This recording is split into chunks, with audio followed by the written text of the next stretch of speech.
Ever think about how a bunch of stone walls held off whole armies for years? Medieval castles weren't just big homes, they were battle-ready machines built to beat the odds. Their power wasn't just in how strong they were, it was in how smart they were. And it all started with one question: where to build the castle? Here's what life was really like defending a medieval castle.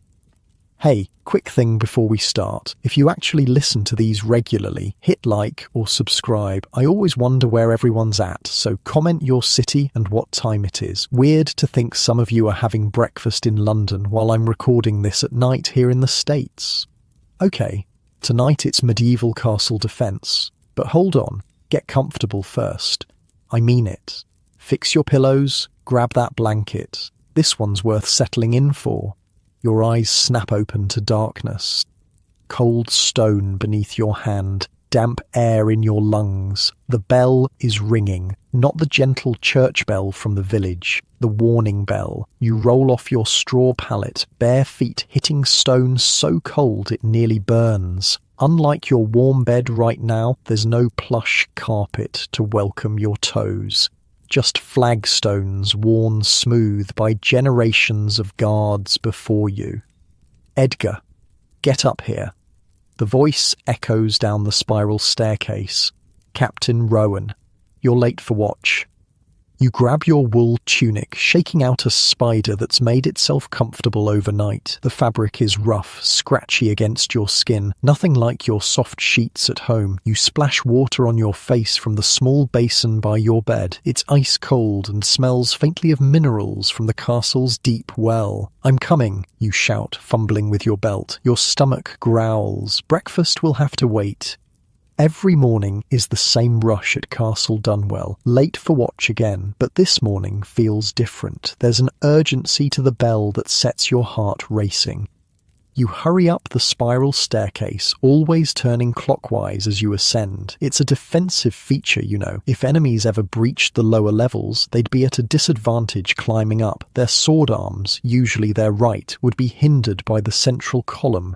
Meanwhile, defenders coming down would have the advantage, their right arms free to swing. You think about this every morning. Imagine, even the staircases were designed to kill people. The top of the East Tower greets you with a blast of frigid air that steals your breath. It's dawn, the sky painted in watercolour shades of pink and gold. Beautiful if you weren't so damn cold and tired. About time, growls Captain Rowan. He's a bear of a man, beard more grey than brown now, face weathered like the castle walls themselves. Take the glass, southeast approach. He shoves a bronze spyglass into your hands. It's heavy, valuable, worth more than you'd earn in 3 years of service. The metal is cold against your eye as you peer through, focusing on the southern road that winds through the valley below. And there they are, tiny figures in the distance. A lot of them. How many? Captain Rowan asks, voice suddenly quiet. You count the banners, estimate the columns of men. 200, maybe more. Or Lord Blackwell, he confirms. Been waiting for this. Runner says they've been gathering forces for weeks. The reality of what's happening hits you. They're really going to attack here, but Castle Dunwell has never fallen. Captain Rowan's laugh is dry as autumn leaves. And that's why they want it, boy. Look at where we stand. You know what he means. Castle Dunwell isn't just any fortress. It was built with defence in mind from the very first stone. Go on, he says. Tell me why we're standing here instead of down in the valley. Lord Geoffrey's always saying you're the bright one. You swallow. High ground, castle sits on the only accessible path up the northern ridge. Attackers have to march uphill for nearly a mile on a narrow path. Exhausts them before they even reach the walls. And, he prods, water. River to the west, marshland to the east. They can only approach from the south, which means... Which means we know exactly where they're coming from, Captain Rowan finishes. One direction to defend instead of four. The old lord who built this place wasn't just lucky, he was smart. You nod. You've lived at Castle Dunwell since you were 12, when Lord Geoffrey took you in after your father died in his service. 6 years of climbing these walls, learning every passageway, every defensive feature. Still, there's a difference between training for an attack and facing one. What now, you ask? Captain Rowan's eyes crinkle at the corners. Now we prepare, and you, Edgar, are about to learn why Castle Dunwell has never fallen. He clasps your shoulder. The next few weeks will be the hardest of your life, but remember, castles like this weren't built just to be big and impressive. They're machines, war machines, everything about them designed to keep people like us alive, and people like them, he nods toward the distant army, dead. The captain turns away, bellowing orders to the other guards now arriving for morning watch. Sound the alarm, send word to Lord Geoffrey, all villagers inside the walls by midday, begin inventory of food stores. The castle, sleepy just moments ago, erupts into activity. You take another look through the spyglass. Lord Blackwell's men are setting up camp beyond arrow range. They're not rushing in, they're preparing for a siege. Edgar, Captain Rowan barks. Stop gawking and get moving. I need you to check the wall integrity on the south face. Every inch. If there's a crack a mouse could slip through, I want to know about it. You're halfway down the stairs when he calls after you. And, Edgar, from this moment on, you're not just a castle guard. You're a defender of Dunwell. Remember that. The south wall of Castle Dunwell isn't just a wall, it's a marvel of engineering that stood for over 100 years, 20 feet thick at its base, tapering as it rises nearly 60 feet into the air. You've walked these walls countless times during your training, but today you see them with new eyes. Amazing, isn't it? You turn to find Mason Aldred beside you, running his weathered hand along the stonework. The old mason has been maintaining these walls longer than you've been alive. How does it stand so strong, you ask? Stone upon stone, yet it withstands everything. Mason grins, revealing several gaps where teeth used to be. That's the secret, lad. It's not just stone upon stone. He knocks on the wall. Hear that? Solid stone facing, yes. But inside, he gestures with his hands. Rubble fill, smaller stones, broken pieces, all mixed with mortar. When a battering ram hits, he punches his palm. The wall flexes, just a bit, absorbs the impact instead of cracking. You run your hand along the cool surface, feeling the history beneath your fingers. And this slope at the bottom? The talus, Mason nods approvingly, makes the wall thicker where it needs to be strongest, forces any impact upward instead of straight in, also makes siege ladders a nightmare to position. He chuckles. Ever try to stand a ladder against a sloped wall, slides right off, or sets at such an angle that any poor soul climbing it is practically lying on their back? You've never thought about it that way. A simple slope, yet so effective. Look there, Mason points to where the outer curtain wall meets an inner wall. Concentric design. Even if they breach the outer wall, they're trapped between walls with arrows raining down from both sides. Killing field, we call it. I've heard that before, you admit. Caught between a rock and a hard place. Oh, literally, Mason laughs, slapping his thigh. I tell you, Edgar, every inch of this castle was built to make attackers miserable and keep us safe. As you continue your inspection, you notice small pebbles embedded in sections of mortar near the base of the wall. What are these for, you ask? Mason's eyes twinkle. Ah, clever that. Early warning system. If enemies try tunneling under the walls, those pebbles shift and make noise. Guards hear it, raise the alarm. No batteries required, just physics. You shake your head in wonder. It's like the whole castle is alive, thinking. That's exactly right, Mason agrees. A living, breathing defense machine. Now come on, we've got work to do before those bastards down there figure out what they're up against. You spend the morning checking every inch of the southern wall, marking tiny cracks for repair, ensuring drainage holes are clear. By midday, the sun beats down mercilessly. Your tunic sticks to your back with sweat. Villagers stream through the main gate below, bringing livestock, food stores. Whatever they can carry, the castle population will swell to 3 times its normal size during the siege. From atop the wall, you can see Lord Blackwell's men constructing siege engines, wooden frames taking shape, teams of oxen hauling massive logs that can only be battering rams. Captain Rowan appears beside you, squinting at the activity below. Ambitious, he grunts. You think they'll break through in a week or 2? How long do you think it will take? You ask. The captain's weathered face splits in a grin. 6 months, if they're stubborn. Most likely they'll give up in 3. Meanwhile, our food stores are good for 8 months, water supply is secure, and, he points to the sky, winter's coming. Nothing like sleeping in mud while snow falls to dampen an army's spirits. He claps you on the shoulder. Come on, Lord Geoffrey wants to see all defenders in the Great Hall. Time you learned about the next line of defence. As you follow Captain Rowan down from the wall, you can't help but think about the enemy soldiers below. They have no idea what they're really up against. Stone isn't just stone when it's part of a castle. It's a weapon, a shield, and a home all at once, and you're about to learn just how deadly a home can be. The Great Hall buzzes with activity as you enter behind Captain Rowan, usually a place for feasts and councils. Today it's transformed into a war room. Lord Geoffrey stands at a massive oak table in the centre, surrounded by his most trusted knights and advisors. At 55, he remains imposing, tall and straight-backed, though his beard has gone silver. Maps and parchments cover the table. Carved wooden models represent Castle Dunwell and the surrounding land. Tiny figures mark Lord Blackwell's forces. Ah, Rowan, Lord Geoffrey nods as you approach. His eyes flick to you. And young Edgar, good, I wanted him here.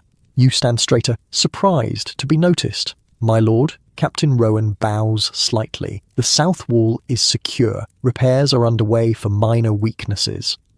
Excellent. Lord Geoffrey turns to the assembled defenders. As you all know, Lord Blackwell has finally made his move. He wants Dunwell, has for years, controls the river trade, commands the northern pass, and has never fallen. He smiles thinly, and will not fall now. A murmur of agreement ripples through the room. Captain Rowan has inspected our walls. Master Fulton has confirmed our food stores are sufficient for 8 months. The wells are full, and the cisterns collecting rainwater are prepared for additional storage. He places his palms flat on the table, leaning forward. Now, we discuss the gatehouse. Lord Geoffrey beckons you closer. Edgar, you've been training under Master Corrin in the gatehouse, yes? Your throat goes dry. Yes, my lord. 3 days each week for the past year. Tell everyone what you've learned. All eyes turn to you. You swallow hard, then straighten your shoulders. The gatehouse is both our weakest point and our strongest defence, you begin. It extends 40 feet beyond the main wall, creating a gauntlet any attacker must pass through. First, they face the outer drawbridge and portcullis. If they somehow breach that, they enter the killing corridor. You gesture with your hands, warming to your subject. 20 feet long, with murder holes above for dropping rocks or pouring boiling water. Arrow loops on both sides allow our archers to fire from protected positions. Then comes the second portcullis, backed by iron-reinforced oak doors, 3 inches thick. Lord Geoffrey nods approvingly. And if they somehow breach all of that, they'd find themselves in the small courtyard between the outer and inner walls, surrounded on 3 sides by archers on the wall walks with nowhere to hide. Just so, Lord Geoffrey agrees. The gatehouse is a trap, not an entrance, but we must ensure it's properly prepared. He turns to a thin man with a hawkish face. Master Corrin, what do you need? The gatehouse master steps forward. We've stockpiled rocks for the murder holes, my lord. I recommend we prepare cauldrons for heating water as well. Sand, too. Sand? Someone asks. Gets under armour, Master Corrin explains. Causes terrible burns and men can't shake it out easily. More effective than oil, which is too valuable to waste anyway. See to it, Lord Geoffrey commands. What of the portcullises?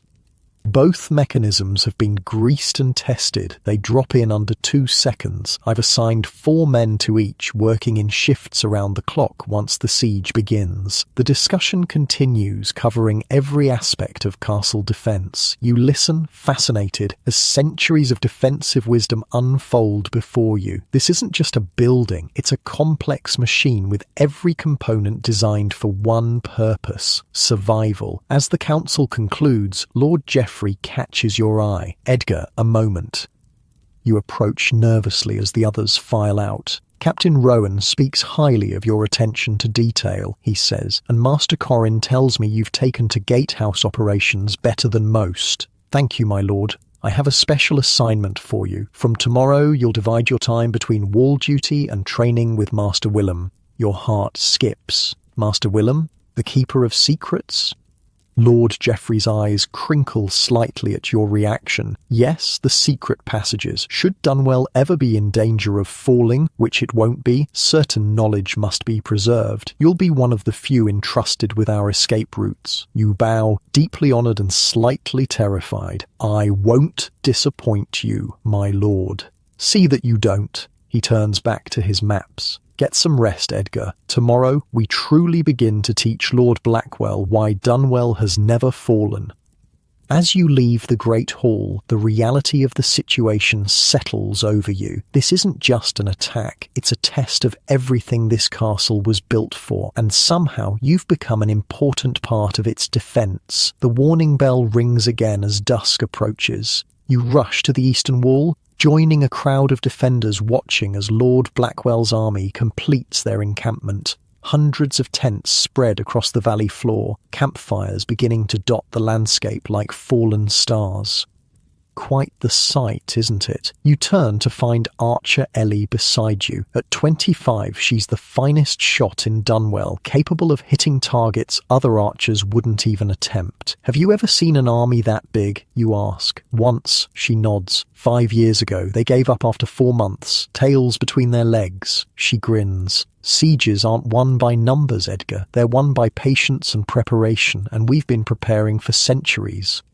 You look out at the enemy camp again. From up here, they seem small, insignificant against the landscape, but tomorrow they'll begin moving their siege engines into place. The real test of Dunwell will begin. Get some sleep, Ellie advises. Tomorrow's going to be a long day.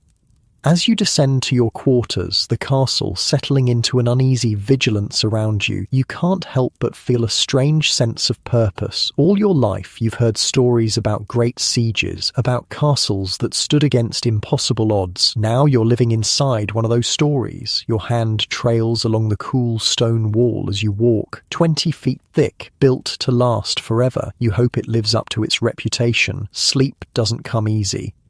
The stone floor beneath your pallet seems harder than usual. Every time you close your eyes, you see the army camped in the valley, hundreds of men all wanting to kill you, to take Castle Dunwell. Dawn arrives with a persistent kick to your ribs. Up, Edgar, now.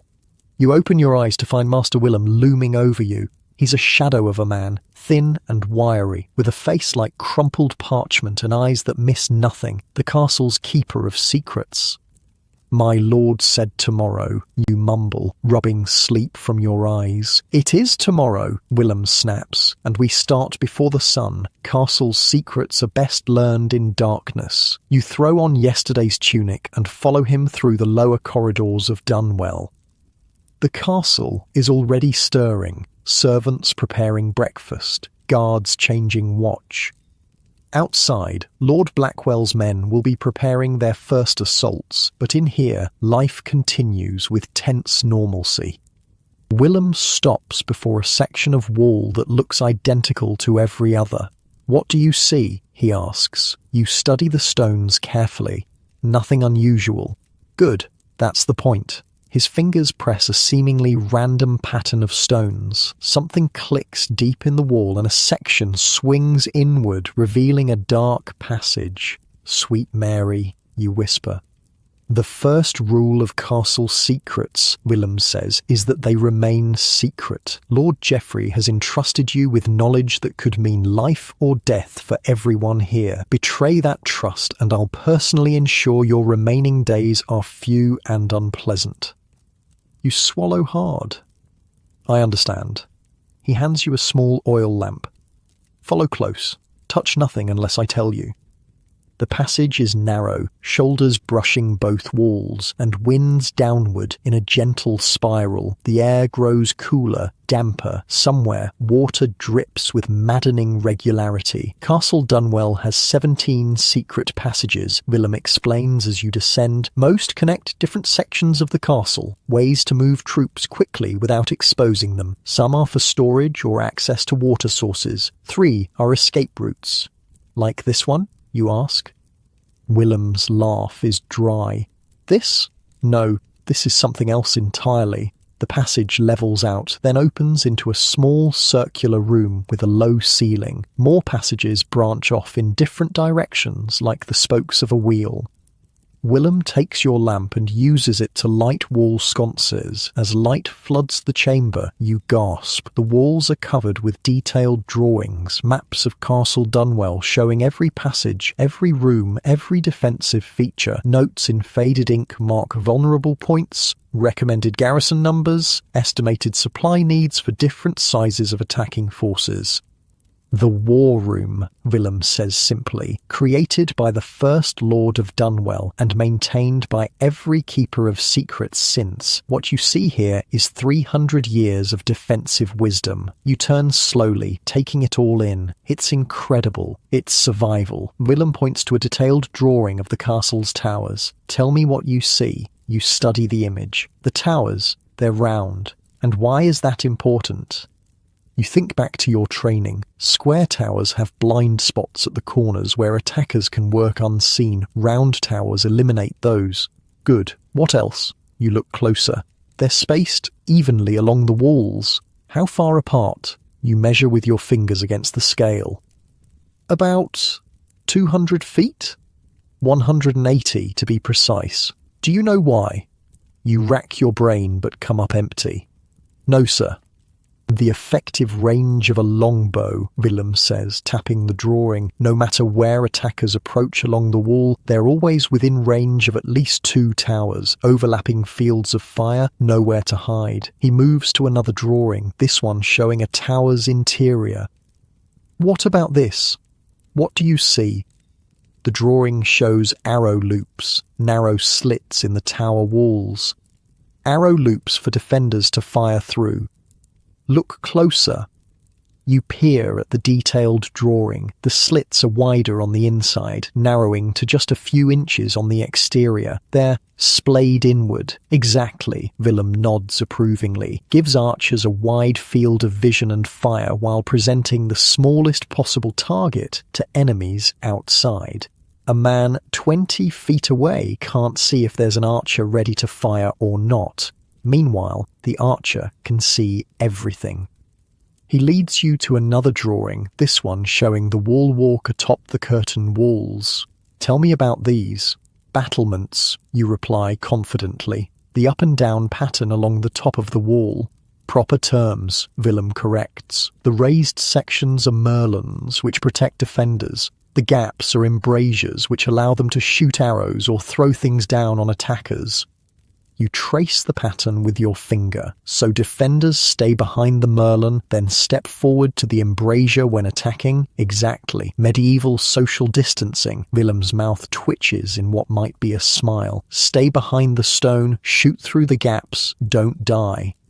He shows you drawing after drawing, explaining defensive features you've walked past 100 times without truly understanding. The wall walk wide enough for 2 armoured men to pass without risk of falling. The different weapons platforms, positions for longbowmen to fire at distant targets, stations for crossbowmen to handle closer threats.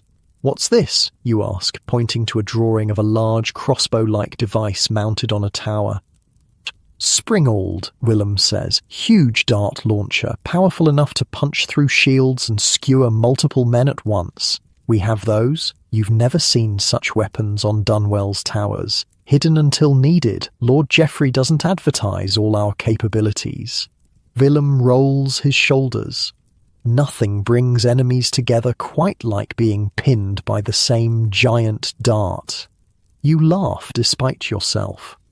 Willem continues the lesson, showing you how Dunwell's every feature serves a defensive purpose. Even the spiral staircases turn clockwise as they ascend. A detail you noticed yesterday gives defenders coming down the advantage, you say. Their right arms swing freely, while attackers coming up have their sword arms hindered by the central column. Willem raises an eyebrow. You're not entirely hopeless. From the war room, Willem leads you through another passage. This one climbs steadily upward, occasionally branching into side tunnels that Willem explains connect to different parts of the castle. If the lower levels are breached, he says, defenders can retreat upward while still being able to move between sections without exposing themselves. The passage eventually emerges behind a tapestry in a small room in the eastern tower. Dawn light filters through the arrow loops, casting thin beams across the stone floor. This is where we begin your real training, Willem says. Today, you learn how towers defend Castle Dunwell. Outside, the warning bell sounds. You move to the arrow loop, peering out over the valley. Lord Blackwell's men are on the move, dragging the wooden frames of siege towers toward the castle.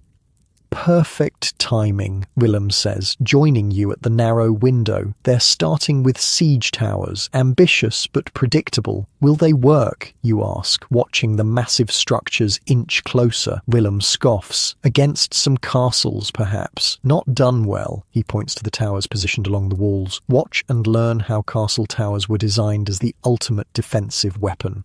Throughout the morning, Willem takes you on a tour of Dunwell's towers. Unlike the simple guard towers you're familiar with, each is a sophisticated battle station. The largest, the Tour de Constance on the southeast corner, features a special chamber with a massive fire pit.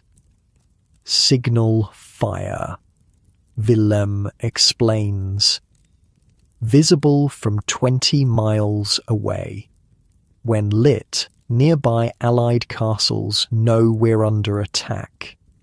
You look out from the tower's heights, understanding dawning. It's not just about defending this castle, is it? It's a network. Now you're thinking properly, Willem nods. One castle is a fortress. Multiple castles supporting each other is a defensive system. From here, we can alert 3 other strongholds within hours. He shows you the platforms built inside each tower, fighting positions arranged on multiple levels, each with arrow loops covering different approaches. The interior is designed so defenders can quickly move up or down, repositioning as needed. Look at this. Willem points to an arrow loop that appears different from the others. You peer through to see it offers a view directly along the wall. This one doesn't face outward, you observe. Enfiladed position, Willem explains, allows archers to fire along the length of the wall. If attackers manage to reach the wall with scaling ladders, they'll be shot from both in front and from the side. Try dodging arrows from multiple directions while climbing a ladder. Like a very unfair game, you mutter. Exactly. Willem's eyes gleam. That's the whole point of castle defense. Make it unfair. Stack every advantage in our favour. By midday, you've visited 3 of Dunwell's major towers. Your legs ache from countless stairs and your head swims with new information. From the western tower, you watch as Lord Blackwell's men position their first siege tower within range of the walls. It's an impressive structure, nearly 50 feet tall, covered in raw hides to protect against fire arrows. They're getting ready for their first assault, you say. Willem merely nods. Captain Rowan will handle the initial defence. We have other matters to attend to. He leads you to the northern tower, the tallest in Dunwell. Unlike the others, this one contains a strange mechanism at its top, a large drum with a handle, attached to thick chains that disappear into the floor. What's this, you ask? Another secret, Willem says, one that's kept Dunwell safe through 12 sieges. Before he can explain, the warning horn sounds from the south wall. 3 sharp blasts. Attack imminent. Come, Willem says. Time to see theory put into practice. You rush together to the south wall, emerging onto the wall walk just as Lord Blackwell's forces begin their advance. Hundreds of men push the massive siege tower slowly toward the wall, while others provide covering fire with longbows. Arrows whistle overhead, most falling short or clattering harmlessly against the stone. Captain Rowan stands calmly directing the defence. Archers hold their positions, waiting for the enemy to enter effective range. "Hold," he commands. "Let them come closer." The massive siege tower inches forward, pushed by sweating men as arrows continue to fly overhead. "Now!" Rowan bellows when the enemy reaches his predetermined mark. Dunwell's archers rise as one from behind the merlons, loosing a devastating volley into the exposed men pushing the siege tower. Dozens fall, but others quickly take their places, pushing the tower ever closer to the wall. "Second rank ready," Rowan shouts. "Fire!" Another volley darkens the sky. More attackers fall. Still, the tower advances. "They're persistent," you mutter. "Watch," Willem says calmly. As the tower comes within 50 yards of the wall, a new sound reaches your ears, the cranking of mechanisms from the nearest tower. You watch, fascinated, as a massive springald is wheeled into position on the tower platform. 3 men operate the weapon, cranking it to full tension, then loading a massive iron-tipped dart into its track. "Fire," comes the command. The springald releases with a deep twang. The dart flies true, punching through the hides covering the siege tower and embedding itself deep in the wooden frame. Men scream as the massive projectile tears through the structure. More springalds appear along the wall walk. More darts fly. The siege tower shudders under the impacts, but still it comes. "Archers, fire at will," Captain Rowan commands. A continuous stream of arrows pours from Dunwell's walls as the siege tower finally reaches its destination. It thumps against the stone wall, its gangplank poised to drop onto the wall walk. "Ready," Rowan calls to the defenders gathered around him, swords and axes in hand. The gangplank crashes down. For a moment, nothing happens. Then armoured men begin pouring from the siege tower onto Dunwell's wall walk. The clash of steel fills the air as defenders meet attackers head-on. You draw your sword, ready to join the fray, but Willem holds you back. "Wait," he says. "Watch how a castle defends itself. From your position, you see what the attackers don't. Men emerging from the tower to the south, armed with hooks on long poles. While the battle rages on the wall walk, these men reach out to the siege tower, secure their hooks to its frame, and begin to pull. The tower, balanced precariously against the wall, begins to shift. Just inches at first, then more. Attackers still climbing its interior suddenly cry out as they feel the structure move. "Pull!" the tower commander shouts. With a groan of timber, the massive siege tower tilts away from the wall. Men inside scream as they tumble. The structure teeters for one breathless moment, then crashes to the ground in a splintering of wood and screams. On the wall walk, the attackers already engaged suddenly realise they're cut off. The fight is brief and brutal, and that, Willem says as the last attacker falls, is why siege towers rarely work against a properly defended castle. You stare at the wreckage below, where survivors crawl from the shattered remains of the tower. They'll try again. Of course they will, Willem agrees, but each attempt costs them men, materials, and morale. Meanwhile, we sit comfortable behind walls designed to outlast them. Captain Rowan orders the dead attackers thrown from the wall to join the wreckage below, a gruesome message to Lord Blackwell. "Come," Willem tugs at your sleeve. "We have more to learn before they try their next approach."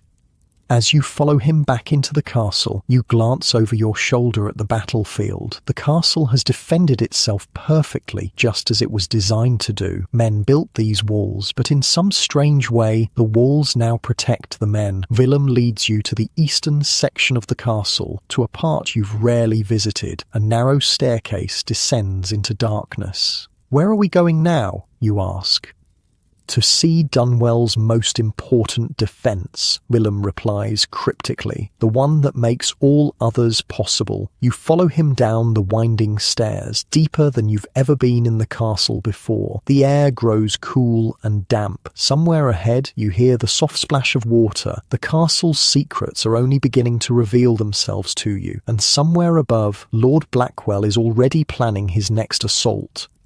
But Dunwell has stood for 300 years. Its stones have seen dozens of would-be conquerors come and go, and now you're beginning to understand why. The stairs seem endless, spiralling down into the bedrock beneath Dunwell. The walls here aren't finished stone like above, but rough-hewn rock. Your lamp casts dancing shadows that make the passage feel alive. "Watch your step," Willem warns. "It gets slippery." The sound of water grows louder. The air feels different too, cooler, with a mineral scent that reminds you of caves. "How much further?" you ask, voice echoing strangely. "Impatient," Willem chuckles. "A good defender must have patience. Sieges are won by those who wait the longest." Finally, the staircase ends at a heavy wooden door reinforced with iron bands. Willem produces a large key from his tunic and unlocks it. The door swings open with a groan that suggests it's rarely used. "Welcome," he says, "to the heart of Dunwell." You step through into a vast circular chamber. Your lamp barely illuminates the nearest wall, but you hear the distinct splash of water. Willem moves to wall sconces, lighting them one by one until the room glows with warm light. In the centre of the chamber sits a stone well, its mouth 10 feet across, descending into darkness. Stone pillars support a vaulted ceiling far overhead. The chamber must be 60 feet across at least. "The Great Well," Willem announces proudly, 115 feet deep, reaching the underwater river that flows beneath Dunwell. Even in the worst drought, it has never run dry. You approach the well, peering into its depths. It's enormous. "And just one part of our water system. Look there." Willem points to a series of channels cut into the floor, leading to a large stone basin against the far wall. Rainwater from the roofs and courtyards is channeled here as backup, and there he indicates several large wooden barrels. Emergency stores, kept fresh by rotating the supply monthly. You've never given much thought to where castle water comes from. Like air, it was simply always there when needed. "Most sieges fail because the attackers run out of water," Willem explains, "or worse, drink from contaminated sources and fall ill. Meanwhile, we have clean water for hundreds of people for as long as necessary." He walks the perimeter of the chamber, showing you the mechanisms that drive the Great Well, pulleys, counterweights and winches that make drawing water from such depths manageable. "The first thing they built," Willem says, "was this well. Before a single wall went up, before the foundations were laid, they dug down to find water. Nothing ruins your day quite like spending 5 years building impenetrable walls, then realizing nobody thought about drinking water." You laugh at his dry delivery. Seems obvious when you say it. The most important things often seem obvious. Afterward, Willem runs his hand along the stone rim of the well. This is why Dunwell has never fallen. Stone walls can be breached, gatehouses can be broken, but without water, no defence lasts longer than 3 days. He gestures for you to follow him to another door on the far side of the chamber. Now for the second most important defence. The next room is even larger than the well chamber, stretching far beyond your lamp's light. As Willem lights the sconces, you see row upon row of wooden shelves, barrels and sacks. The undercroft, Willem says, Dunwell's food storage. The scale is staggering. Barrels of salted fish and meat line one wall. Sacks of grain, wheat, barley, oats, fill shelves reaching to the ceiling. Clay jars sealed with wax contain dried fruits and nuts. Wheels of hard cheese stack in neat columns. How much is here, you ask, overwhelmed? Enough to feed the regular castle population for 1 year, Willem answers. With the village refugees, about 8 months. Lord Geoffrey maintains the strictest stockpiling regimen in the region. You run your hand along a barrel of dried apples. Is this why taxes are so high? Willem raises an eyebrow. Would you rather pay less tax and starve when Lord Blackwell comes calling? Put that way, the answer seems obvious. Medieval meal prep wasn't about pretty pictures of food, Willem says, gesturing around the massive storeroom. It was about not starving while arrows fly overhead. He leads you between the towering shelves, explaining the preservation methods that keep food edible for months or even years. Salt for meat and fish. Drying for fruits and herbs. Hard cheeses that actually improve with age. Grains stored in sealed containers to keep out rats and weevils.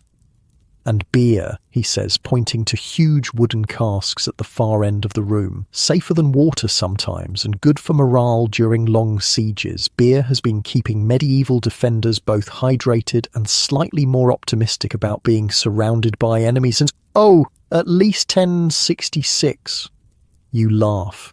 Willem's dry humour is growing on you. But this is just the main storage, he continues, leading you to yet another door. Each tower also maintains its own emergency supply, enough for the defenders assigned there to last 2 weeks if cut off from the main castle. The next door opens to a smaller room filled with the weapons and armour. Racks of spears line the walls, barrels full of arrows, crossbows hanging from hooks. The armoury, Willem explains unnecessarily, though the main one is above ground near the barracks. This is the reserve supply in case the upper levels are lost. You notice buckets of pitch and oil in one corner. Fire weapons? Last resort, Willem nods. Dangerous to use, but effective when needed. As you explore the underground chambers, Willem explains how every aspect of the castle's design accounts for siege survival. The kitchens positioned to vent smoke through multiple chimneys, preventing enemies from targeting food preparation areas. The latrines designed to empty far from water sources. The rainwater collection systems built into the very walls. Castle design isn't just about keeping enemies out, Willem says. It's about keeping defenders alive long enough for the enemies to give up and go home. A bell sounds somewhere above, a different tone from the warning bell. Willem glances up. Midday meal. We should return to the surface. You've training with Captain Rowan this afternoon. As you climb back up the winding stairs, legs protesting after so much walking, you ask, how long do you think Lord Blackwell will stay? Willem considers this. Depends how many men he loses, how much food he's brought, whether disease breaks out in his camp, but most sieges fail within 3 months. The besiegers run out of supplies, patience, or men willing to die for someone else's ambition. You emerge from the stairway into the main keep, blinking in the sudden brightness. The great hall buzzes with activity as people gather for the midday meal. The space, normally vast and echoing, now feels crowded with villagers from the surrounding lands who've sought refuge inside Dunwell's walls. Castle population triples during a siege, Willem observes. Space becomes precious. Great halls that normally host feasts become sleeping areas. Privacy vanishes. You spot families huddled in corners, children playing between the tables, old men and women sitting on benches along the walls. These are the people you're defending. Farmers, blacksmiths, tanners, coopers, ordinary folk whose lives depend on these stone walls. Edgar. You turn to see Ellie the archer, waving from a nearby table. She sits with several other members of the castle guard and has saved you a space. Go, Willem says. Eat, rest if you can. Captain Rowan will find you when he's ready. You join Ellie and the others, gratefully accepting a wooden bowl of thick stew and a chunk of dark bread. How was your morning with the castle ghost? Ellie asks, using Willem's nickname among the guards. Educational, you reply. Did you see the attack on the south wall? She nods, expression darkening. From the east tower. They lost at least 30 men. Won't be their last attempt, though. What do you think they'll try next? Battering ram, probably, says Garrick, a burly guard with a red beard. They'll want to test our gate. Good luck with that, snorts Thomas, a lean, dark-haired veteran of 2 previous sieges. That gatehouse is a death trap. You think of the killing corridor Master Corrin described, with its murder holes and double portcullises. They'd be mad to try it. Mad or desperate, Ellie shrugs. Lord Blackwell needs a quick victory. Winter's coming and he can't keep his army in the field indefinitely. The longer we hold, the better our chances. You eat in silence for a moment, contemplating this. Castle warfare isn't about glorious battles like in the songs. It's about endurance, patience, outlasting your enemy. What's it like, you ask Thomas, when a siege goes on for months? He chews thoughtfully before answering. Boring, mostly, punctuated by moments of absolute terror when they attack. The worst part is the waiting, never knowing when the next assault will come. And the smell, Garrick adds. Hundreds of people packed together. Limited washing water.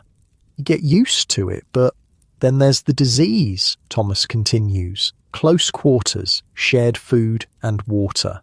One person gets sick, soon 50 are coughing.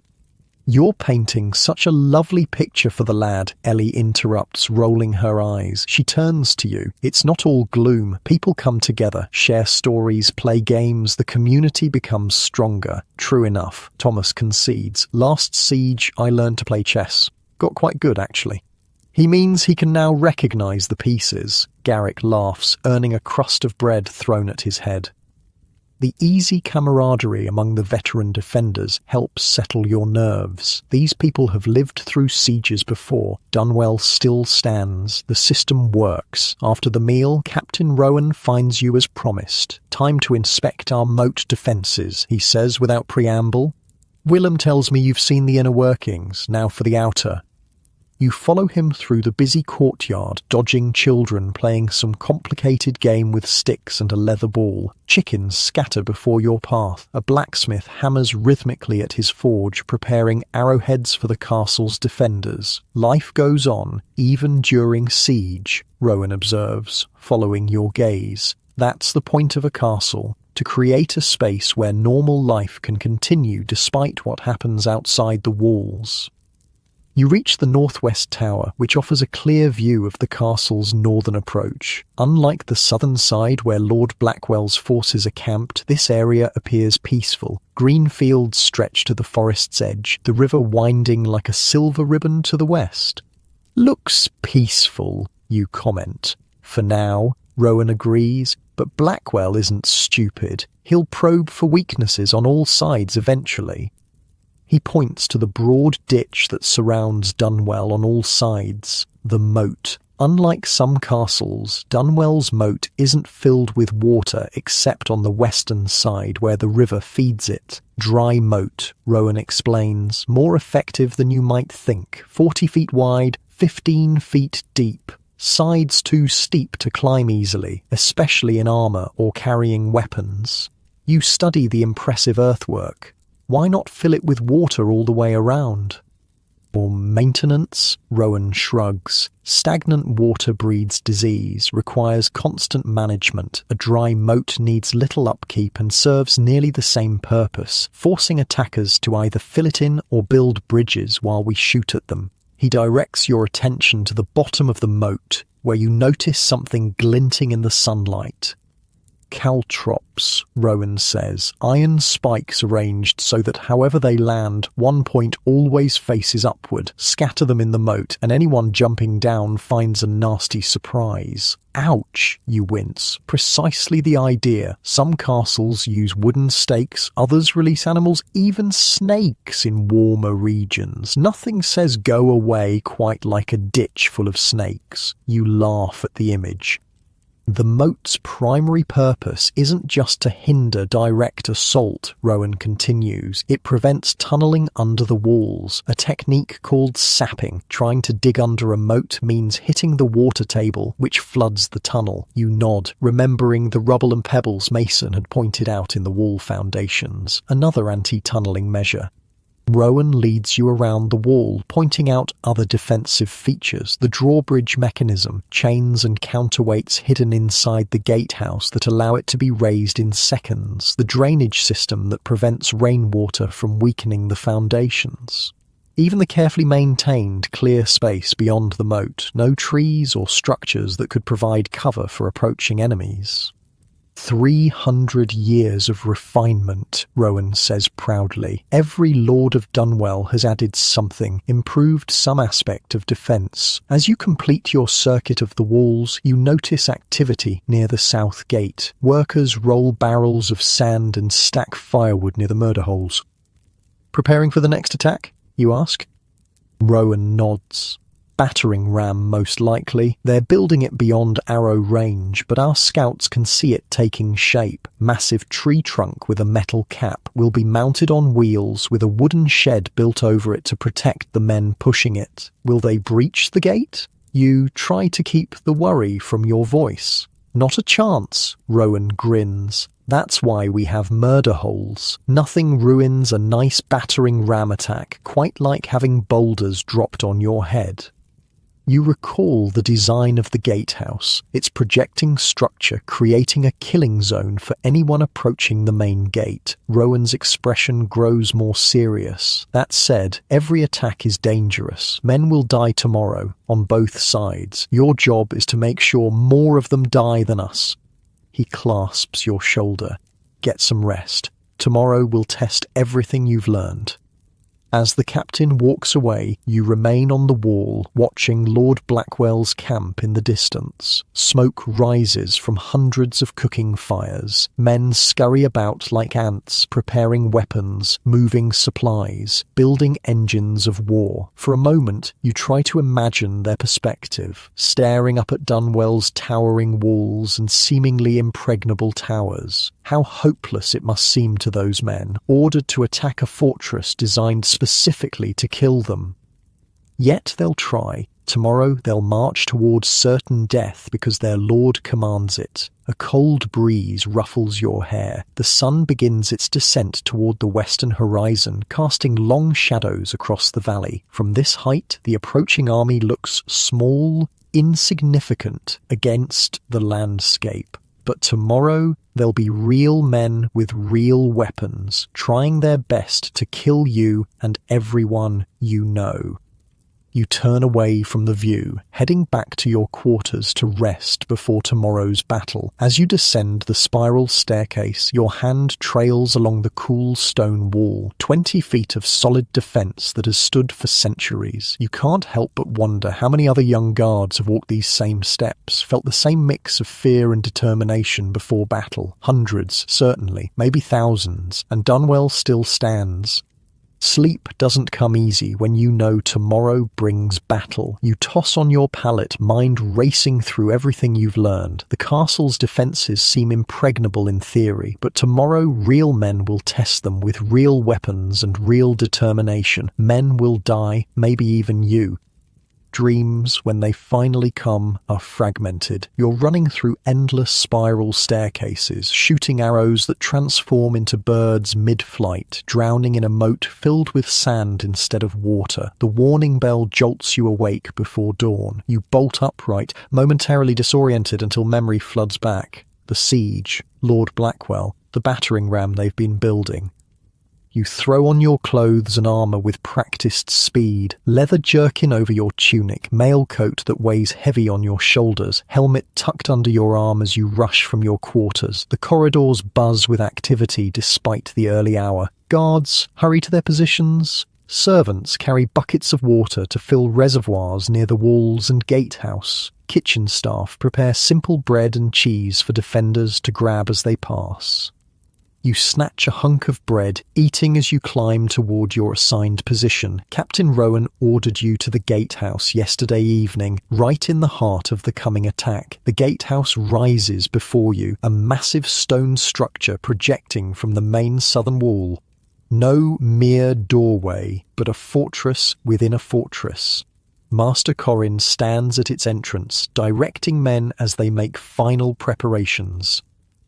Edgar Good, you're on the upper platform today. He points to a position on the second level of the gatehouse, where a row of murder holes opens directly over the gatehouse passage below. You nod, climbing the narrow stairs to your post. The upper platform stretches the length of the gatehouse passage, with small windows overlooking the approach and larger openings, murder holes, in the floor. Through these, defenders can drop objects onto attackers trapped in the passage below. Around you, other guards prepare for battle. Some stack rounded stones near the murder holes, ammunition for the coming fight. Others check the mechanism controlling the twin portcullises that conceal the passage at both ends, creating a deadly trap. A young guard named Piers joins you at your station, his face pale beneath a dusting of freckles. This will be his first battle. "You ever drop rocks on a man's head before?" he asks, voice cracking slightly. "First time for everything," you reply, trying to sound more confident than you feel. "What if I miss?" You shrug. "They'll be packed in tight down there. Hard to miss, really." This doesn't seem to comfort him. "Listen," you say, clapping his shoulder. "Just follow orders. Do what Master Corrin says. The gatehouse is designed to do most of the work for us." "Like a trap," Piers nods. "But we're the ones who spring it." "Exactly." Through the front window, you see activity in Lord Blackwell's camp. Men gather in formation. The massive battering ram, a tree trunk capped with iron and mounted on wheels, is dragged into position. A wooden shed has been constructed over it, protecting the men who will push it from arrow fire from above. "Looks big," Piers observes unnecessarily. "Big target," you counter. Master Corrin climbs to the platform, inspecting each position. "Remember your training," he tells everyone. "First portcullis stays up until they commit to the attack. Once they're in the passage, front portcullis down, rear remains up. When they're fully trapped, both portcullises down, and we open the murder holes." He catches your eye. "Edgar, you're in charge of the sand cauldron. Wait for my signal before dumping it." You nod, moving to the large iron pot suspended over a fire pit in the corner. Inside, sand heats slowly, not yet at the temperature Master Corrin wants. "Why sand?" Piers whispers as Corrin moves away. "Why not oil? Oil's expensive," you reply, remembering Willem's explanation. "And sand works better, gets under armor, causes terrible burns, and they can't shake it out easily." "Nasty," Piers says with grudging respect. "That's the point." Time passes slowly as the sun rises over the eastern hills, illuminating the valley. From your position, you have a clear view of Lord Blackwell's army assembling for the attack. Hundreds of men form up, many carrying large wooden shields to protect against arrow fire. The battering ram sits ready, surrounded by its crew. Master Corrin returns, checking the sand. "Almost hot enough. Remember, when I give the word, tip it directly into the center murder hole. Aim for the battering ram crew." He moves to the mechanism controlling the portcullises, huge wooden drums with chains wound around them. When released, the heavy iron gates will crash down in seconds. The sound of horns echoes across the valley. Lord Blackwell's attack is beginning. "Archers ready," Corrin shouts. Men with bows take positions at the arrow loops along the gatehouse walls. Below, you hear Captain Rowan organizing defenders on the wall walks. "Here they come," someone mutters. The battering ram moves forward, pushed by at least 20 men within its wooden shed. Hundreds of soldiers advance alongside it, shields raised against the arrow fire that immediately begins from Dunwell's walls. Many fall, but others take their places, the formation inexorably approaching the gatehouse. "Hold steady," Corin commands. "Let them commit." Minutes stretch like hours as the attack force approaches. The battering ram crawls closer, its crew protected by both the wooden shed and the shield walls surrounding them. Arrows clatter against these defences, most failing to find flesh. "They're almost at the bridge," someone calls. The narrow stone bridge spans the moat before the gatehouse, another choke point in Dunwell's defences. The battering ram slows as its crew navigates this narrower path but continues forward. "Steady," Corin warns. "Not yet." Finally, the ram reaches the open mouth of the gatehouse. Its iron-capped head gleams in the morning sun as the crew positions it before the heavy wooden gates. "Now!" Master Corin shouts. The portcullis mechanism releases with a loud crack. The heavy iron grate crashes down behind the battering ram, trapping it and its crew in the entrance passage. Surprised shouts echo from below as the attackers realize they're caught. The first impact of the ram hits the wooden gate with a boom that shakes dust from the ceiling. Wood creaks but holds. "Stones ready," Corin commands. "First rank, drop." Guards along the murder holes lift heavy stones and drop them through the openings. Screams rise from below as rocks crash onto the wooden roof of the battering ram shed, splintering boards and crushing men beneath. A second impact hits the gate, weaker than the first. The crew is already being decimated by the falling rocks. Second rank, drop. More stones rain down. The screams intensify. Rear portcullis, down. The second iron grate crashes into place, completely sealing the passage. The battering ram crew is now trapped in a stone box with death raining from above. Edgar Sand now... You and two other guards lift the heavy cauldron of heated sand. The metal burns your hands through your gloves as you maneuver it over the central murder hole. "Tip it," you grunt. The sand pours through the opening like a hot waterfall. The screams that follow are unlike any you've heard before. Raw, primal sounds of agony as burning sand finds its way through joints in armour, under helmets, into eyes and mouths. "More stones," Corin orders. "Keep dropping until there's no movement." For several minutes, the defenders continue dropping rocks through the murder holes. The sounds from below gradually diminish until only groans remain, then silence. Master Corin peers through a small side opening. They're done. The ram crew is neutralized. But outside, the battle continues. Lord Blackwell's main force has reached the moat, where they face withering fire from archers on the walls. Some carry ladders, others bundles of wood and brush to fill in sections of the moat. "Damn persistent, aren't they?" Piers says, wiping sweat from his forehead. "Wouldn't be much of a siege if they gave up after one failed attack," you reply. Master Corin gestures to the rear staircase. "Edgar, take 4 men and check the rear gate for damage. The ram got in at least 2 hits." You select Piers and 3 others, descending to the lower level of the gatehouse. The rear gate, which would open into the outer bailey of the castle if both portcullises were raised, shows only minor splintering from the battering ram's impacts, nothing that threatens its integrity. "Looks solid," you report to a guard sergeant who meets you at the bottom of the stairs. "What about the passage?" The sergeant grimaces. "Messy. We'll need to clear the bodies and debris before we can use this entrance again. When? After the attack ends. No sense exposing men to arrow fire now." You nod, returning to the upper platform with your team. The battle outside has intensified. Some of Blackwell's men have managed to fill sections of the moat and are attempting to raise scaling ladders against the walls. Defenders pour arrows into them and use long hooks to push the ladders away. "They're not giving up easily," Corin observes grimly. "Will they breach the walls?" Piers asks, worry evident in his voice. "Not today," Corin shakes his head. "Scaling ladders rarely work against a well-defended wall, too exposed while climbing."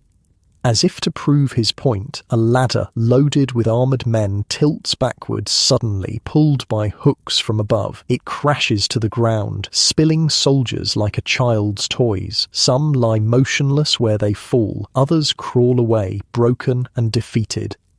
By midday, the attack falters. Lord Blackwell's horn sounds the retreat, and his forces withdraw beyond arrow range, leaving their dead and seriously wounded behind. The ground around Dunwell's walls is littered with bodies, broken ladders, and abandoned shields. Captain Rowan appears in the gatehouse, face streaked with sweat and grime, but grinning fiercely.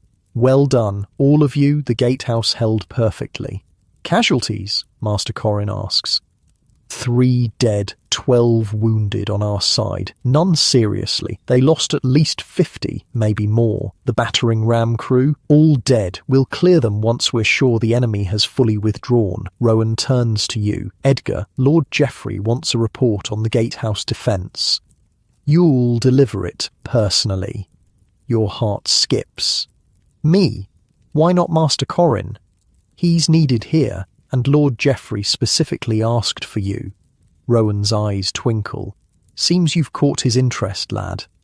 You follow Captain Rowan back into the main castle, leaving the gatehouse defenders to maintain their posts. The sounds of battle fade behind you, replaced by the normal bustle of castle life, though tension remains in every face you pass. Lord Geoffrey waits in the small council chamber adjoining the great hall. Maps cover the large oak table, weighted down with carved stone markers representing both Dunwell's forces and Lord Blackwell's army. The Lord himself stands by a narrow window, gazing out at the battlefield below. He turns as you enter. "Ah, Edgar, Captain Rowan tells me you performed admirably today." You bow slightly. "The gatehouse design did most of the work, my lord." A smile flickers across his face. Humble. "Good. Tell me what happened, exactly as you saw it." You recount the battle, the approach of the battering ram, the trap of the portcullises, the stones and heated sand dropped through the murder holes. As you speak, you find yourself analysing the attack from both sides, noting how each defensive feature worked exactly as intended. Lord Geoffrey listens intently, occasionally nodding. When you finish, he returns to the window. 2 attacks failed, he says. The siege tower yesterday, the battering ram today. Lord Blackwell has lost perhaps 80 men with nothing to show for it. Will he retreat, my lord? You ask hopefully. Not yet. Geoffrey shakes his head. His pride won't allow it. He'll try at least once more before considering withdrawal. What will he try next? If he's smart? Trebuchet. Lord Geoffrey turns back to you. Stone-throwing engines positioned beyond arrow range. They can damage walls over time, create breaches. The thought of Dunwell's mighty walls crumbling sends a chill through you. Do we have defences against such weapons? You ask. Of course. Geoffrey gestures to the map. Willem will show you tomorrow. For now, you've earned rest. The next attack won't come before morning. They need time to build their engines. You bow and turn to leave, but Lord Geoffrey's voice stops you. Edgar, one more thing. My lord, Willem tells me you've taken well to your lessons, that you understand not just how our defences work, but why. You nod, uncertain where this is leading. Castle defence isn't just about strong walls, Geoffrey continues. It's about understanding your enemy, anticipating their moves, and having countermeasures ready before they attack. It's chess, played with stone and lives. He approaches, studying your face. My son would be your age now, had he lived. I see in you some of his quickness of mind. You stand straighter, unsure how to respond to such an unexpected personal revelation. Get some rest, Geoffrey says, his formal manner returning. Tomorrow Willem will show you our defences against trebuchets, and you'll learn why 60% of sieges end with the attackers simply giving up. You bow again and leave, mind reeling from the day's events and Lord Geoffrey's words. The comparison to his dead son weighs on you, an honour, certainly, but also a burden of expectation. The corridors seem quieter now as you make your way back to your quarters. The initial panic of the attack has subsided, replaced by the steady rhythm of a castle under siege. Guards patrol in pairs, servants move purposefully, carrying supplies. Children who sought refuge from the surrounding villages play in corners, watched over by tired-looking adults. In your small room, you remove your armor piece by piece, muscles aching from tension and exertion. Your hands tremble slightly as the day's fear and excitement finally catch up with you. You survived your first real battle. The enemy tested Dunwell's defenses and failed. But trebuchets tomorrow, stone-throwing engines that could breach even these mighty walls. You stretch out on your pallet, too tired to eat despite your growling stomach. Sleep claims you almost instantly, your dreams filled with falling stones, screaming men, and the grim satisfaction of a well-designed trap sprung perfectly. Somewhere in the night, you wake briefly to the sound of rain pattering against the narrow window. You smile in the darkness. Rain means mud in the enemy camp. Wet, miserable soldiers questioning why they're sitting in the cold while you sleep dry and safe behind stone walls. Castle Dunwell has survived another day, and tomorrow you'll learn how it plans to survive many more. Dawn arrives with the steady drumbeat of rain against stone. For once, you don't mind being woken early. The weather feels like a gift, a defensive ally sent by God himself. You picture Lord Blackwell's men huddled under soaked tents, their campfires struggling against the downpour, mud sucking at their boots with every step. You dress quickly and head to the kitchens where castle staff dish out porridge and hard bread to a line of hungry defenders. The mood is surprisingly light after yesterday's victory. Guards joke and boast about their roles in repelling the attack. Edgar, Willem's voice cuts through the chatter. The old keeper of secrets stands in the doorway, somehow looking completely dry despite the rain outside. Finish quickly, we have work to do. You gulp down the last of your porridge and follow him. Instead of heading down to the secret passages, Willem leads you up through the keep, climbing narrow stairs that spiral higher than you've ever gone before. Where are we going? You ask, legs burning from the climb. The rain won't last forever, Willem replies cryptically. Best to take advantage while we can. Finally, you emerge onto the roof of the central keep, the highest point of Castle Dunwell. Rain pelts your face as you step into the open, but the view steals your breath. The entire castle spreads below you, towers, walls, courtyards, and beyond, the enemy camp sprawled across the valley floor like a sodden anthill. Willem points to the southern edge of the camp where you can just make out large wooden frames taking shape through the rain. Trebuchets, he says. As Lord Geoffrey predicted, they'll have 3, perhaps 4 ready by tomorrow if the rain stops. Can they reach us from there? You ask, eyeing the considerable distance. Oh yes, a well-built trebuchet can hurl a stone weighing hundreds of pounds nearly 300 yards. They'll position them just beyond arrow range, far enough to be safe, close enough to hit our walls. The thought of massive stones crashing against Dunwell's defences makes your stomach tighten. Can the walls withstand such impacts? Willem's thin lips curve in a smile. That's what you're here to learn. He gestures to the walls below. First, understand that Dunwell's walls are not simply piles of stone. Remember what Mason Aldred told you about their construction? You recall the old mason's explanation. Solid stone facing with rubble fill inside, designed to flex slightly and absorb impacts. Exactly. A trebuchet stone might crack the outer facing, but the energy dissipates in the rubble core. The wall bends but doesn't break. Willem points to where workers swarm along the southern wall despite the rain. We're also reinforcing the likely impact points, adding timber supports behind the walls to absorb additional force. But if they keep hitting the same spot over and over, you press. A valid concern? Willem nods. Which brings us to our first active defense, night raids. He turns, leading you to a small covered area on the roof where a table holds maps and wooden models. Rain drums on the canopy overhead as Willem traces a route on the map. Tonight, if the rain slackens, Captain Rowan will lead 20 men out through the postern gate on the eastern wall. They'll circle around through this ravine, approach the trebuchet construction site from behind, and do as much damage as possible before retreating. Sabotage, you say, understanding dawning. Precisely. Burn what will burn, break what will break, kill any guards, and return before they can mount a proper defense. The eastern postern, you ask. I didn't know there was a gate there. Willem raises an eyebrow. There are many things about Dunwell you don't yet know.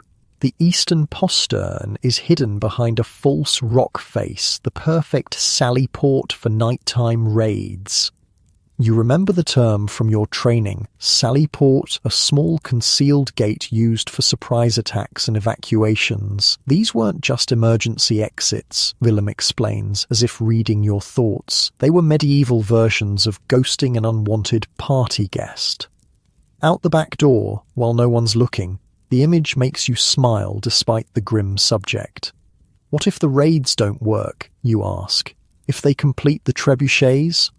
Then we employ our second defense, counter-battery fire. Willem leads you to the eastern edge of the roof, pointing to a tower where workers assemble what looks like an enormous crossbow on a rotating platform. Ballista, Willem explains, similar to the Springolds you saw yesterday, but larger. Can fire a bolt nearly 400 yards with enough force to shatter a trebuchet's frame. We have 3, normally stored until needed. You study the weapon with newfound respect, so we can hit them from beyond their effective range. In theory, Willem cautions, accuracy at such distances is challenging, but even forcing them to rebuild or relocate buys us time, and time, he sweeps his arm to indicate the sodden enemy camp, is very much our friend. As if to emphasize his point, a gust of wind drives the rain harder, momentarily obscuring the valley in a grey curtain. The rain alone costs Lord Blackwell dearly, Willem continues. His men are cold, wet, and miserable. Disease will spread, food spoils faster, morale plummets. While we stay warm and dry, you observe. For the most part, Willem agrees, though sieges bring their own discomforts, even for defenders. Which leads us to our third and perhaps most important defensive strategy, psychological warfare. He leads you back under the canopy, shaking water from his cloak. Castle defense isn't just about repelling physical attacks. It's about breaking the enemy's will to continue, making them question whether the prize is worth the price. He unrolls another map, this one showing Lord Blackwell's lands to the south. Blackwell wants Dunwell because it controls the river trade and the northern pass, a valuable prize certainly, but every day his army sits in the rain is a day they're not working his fields, guarding his own borders, or generating tax revenue. Willem taps the map. A large medieval army costs roughly 500 gold pieces daily to maintain. After 3 weeks of going nowhere, many lords simply run out of money. So we just wait them out? The strategy seems almost too simple. With style, Willem grins. Tonight, weather permitting, Lord Geoffrey will host a feast on the southern battlements, visible to Blackwell's camp. Roasted meats, fresh bread, wine flowing freely. Your eyes widen. Taunting them? Showing them the futility of their efforts, Willem corrects. Medieval trash talk didn't need words, just a chicken leg waved tauntingly from a tower window. You laugh at the image. We'll also light more fires than necessary tonight, Willem continues. Make the castle seem warm and comfortable. Have musicians play loud enough to be heard in their camp. The contrast between their misery and our apparent ease will weigh on their spirits. This aspect of castle defense fascinates you, fighting not with weapons but with perceptions. What else, you ask eagerly? Deception plays a key role. Later today, we'll place helmets on poles along sections of the wall, makes it appear more heavily guarded than it is. We'll sound horns and drums at random intervals, creating the impression of reinforcements or activities that keep them guessing. Rain continues to drum overhead as Willem outlines more psychological tactics, creating the impression of limitless supplies by conspicuously moving covered carts around the castle, having archers shoot flaming arrows into the sky at night purely for show, but unsettling to watching enemies, even spreading rumours among prisoners who might be ransomed and returned. But our greatest psychological weapon, Willem concludes, is the castle itself, standing tall, seemingly impregnable, day after day despite their best efforts. The lesson continues as Willem shows you maps of previous sieges of Dunwell, where attackers position their forces, what strategies they attempted, how they eventually failed. You begin to see patterns emerging, understand the deep-layered thinking behind castle defence. Now, Willem says, rolling up the last map, let's see about those trebuchets. He leads you back down the endless spiral stairs to the armoury, where Master Aldwin, the weapons master, inspects iron-tipped bolts for the ballistas. Ah, Willem, this must be young Edgar. Aldwin looks up from his work, sizing you up with eyes that miss nothing. Here to learn about our nasty countermeasures, I assume. Willem nods. Show him the firebolts.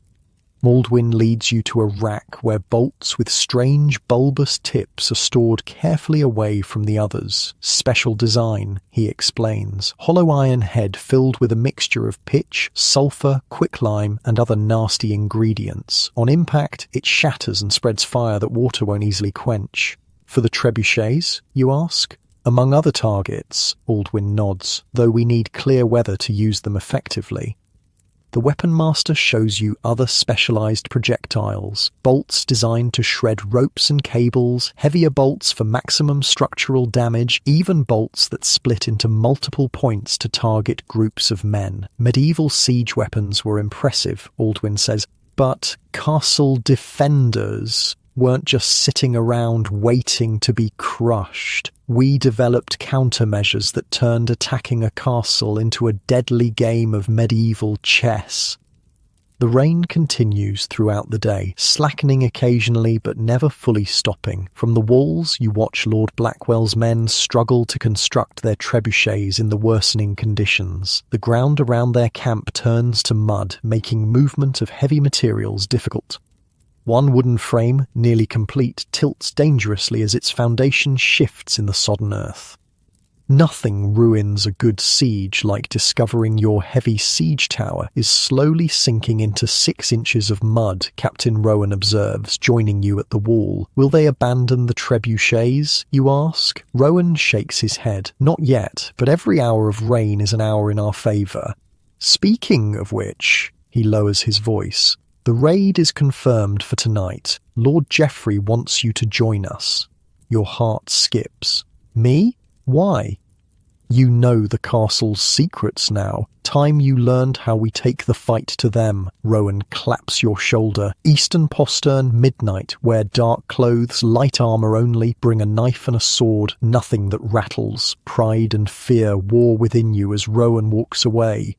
A night raid beyond the walls, dangerous but exciting, a chance to strike directly at the enemy instead of waiting behind stone. The afternoon passes slowly. You help where needed, carrying supplies, relieving guards for short breaks, checking the integrity of sections of wall. The castle settles into the steady rhythm of siege life, the initial panic of the first attacks now replaced by a grim routine.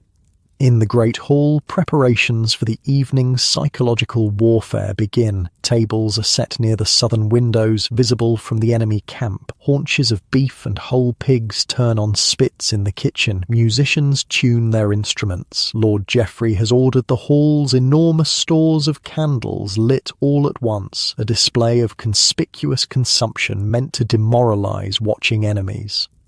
As dusk approaches, the rain finally stops. Steam rises from the sodden ground as the last rays of sun break through the clouds. In the enemy camp, activity increases. Soldiers emerging from tents, fires rekindled.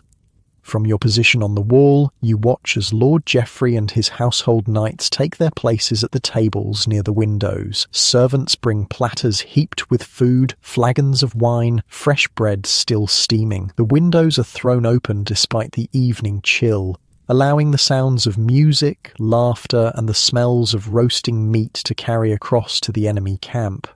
"Think they can see it?" asks Piers, who has joined you for the evening watch. "That's the point," you reply. "Let them smell what they can't have, see the comfort they're missing, hear the music they can't enjoy." Through a spyglass borrowed from a sergeant, you study the enemy camp. Men gather, pointing toward the castle. Even at this distance, their envy is palpable. Hard to maintain your fighting spirit when your stomach's empty and the enemy is feasting, you observe. "And tomorrow those same men have to dodge our arrows while pushing trebuchets through mud," Piers adds with grim satisfaction. Night falls fully, but the castle remains ablaze with light. Every torch and lantern lit, fires burning in all visible fireplaces, the great hall glowing like a beacon. Meanwhile, the enemy camp appears as a scatter of small fires, dim and meagre by comparison. As your watch ends, you return to your quarters to prepare for the midnight raid. You don a dark tunic and leggings, the lightest mail shirt available, and soft leather boots that make little sound. A knife goes in your belt, a sword strapped to your back where it won't swing and hit things in the darkness. Your stomach knots with anticipation as you make your way to the eastern wall. The castle feels different at night, shadows deeper, sounds muffled, every corner concealing potential mystery. At the eastern postern you find Captain Rowan with 15 men similarly equipped for stealth. Willem stands with them, showing a map to the captain by lantern light. "This ravine will shield your approach," Willem is saying. "It emerges 50 yards behind where they're building the largest trebuchet. 2 guards posted, possibly more now they've increased alertness." Rowan nods, memorizing the route. "Objectives remain the same. Burn the framework, destroy any completed mechanisms, kill the engineers if possible." "Precisely," Willem confirms, "but your primary goal is damage to the siege engines. Don't risk men unnecessarily for kills." The old man notices you hovering at the edge of the group. "Ah, Edgar, good, you'll go with Rowan. Learn how we take the fight to them." Rowan introduces you to the raid team, all experienced guards chosen for their stealth and fighting ability. You feel distinctly out of place among these veterans, but they accept you without comment. "Night vision is critical," Rowan tells everyone. "No torches. Follow the man ahead of you. If separated, head back to the ravine and wait. Kill silently when possible. Questions? There are none. These men have done this before." Willem leads your group to what appears to be a blank section of wall. He presses specific stones in sequence, and a section swings inward, the hidden postern gate. Beyond lies darkness, the steep slope of the moat, and enemy territory. "Good hunting," Willem whispers as you file past him. The raid has begun. Outside the walls, the world feels dangerously exposed after days within Dunwell's protection. You follow closely behind Rowan as he leads the group down the moat's inner slope, across the narrow bottom and up the outer edge.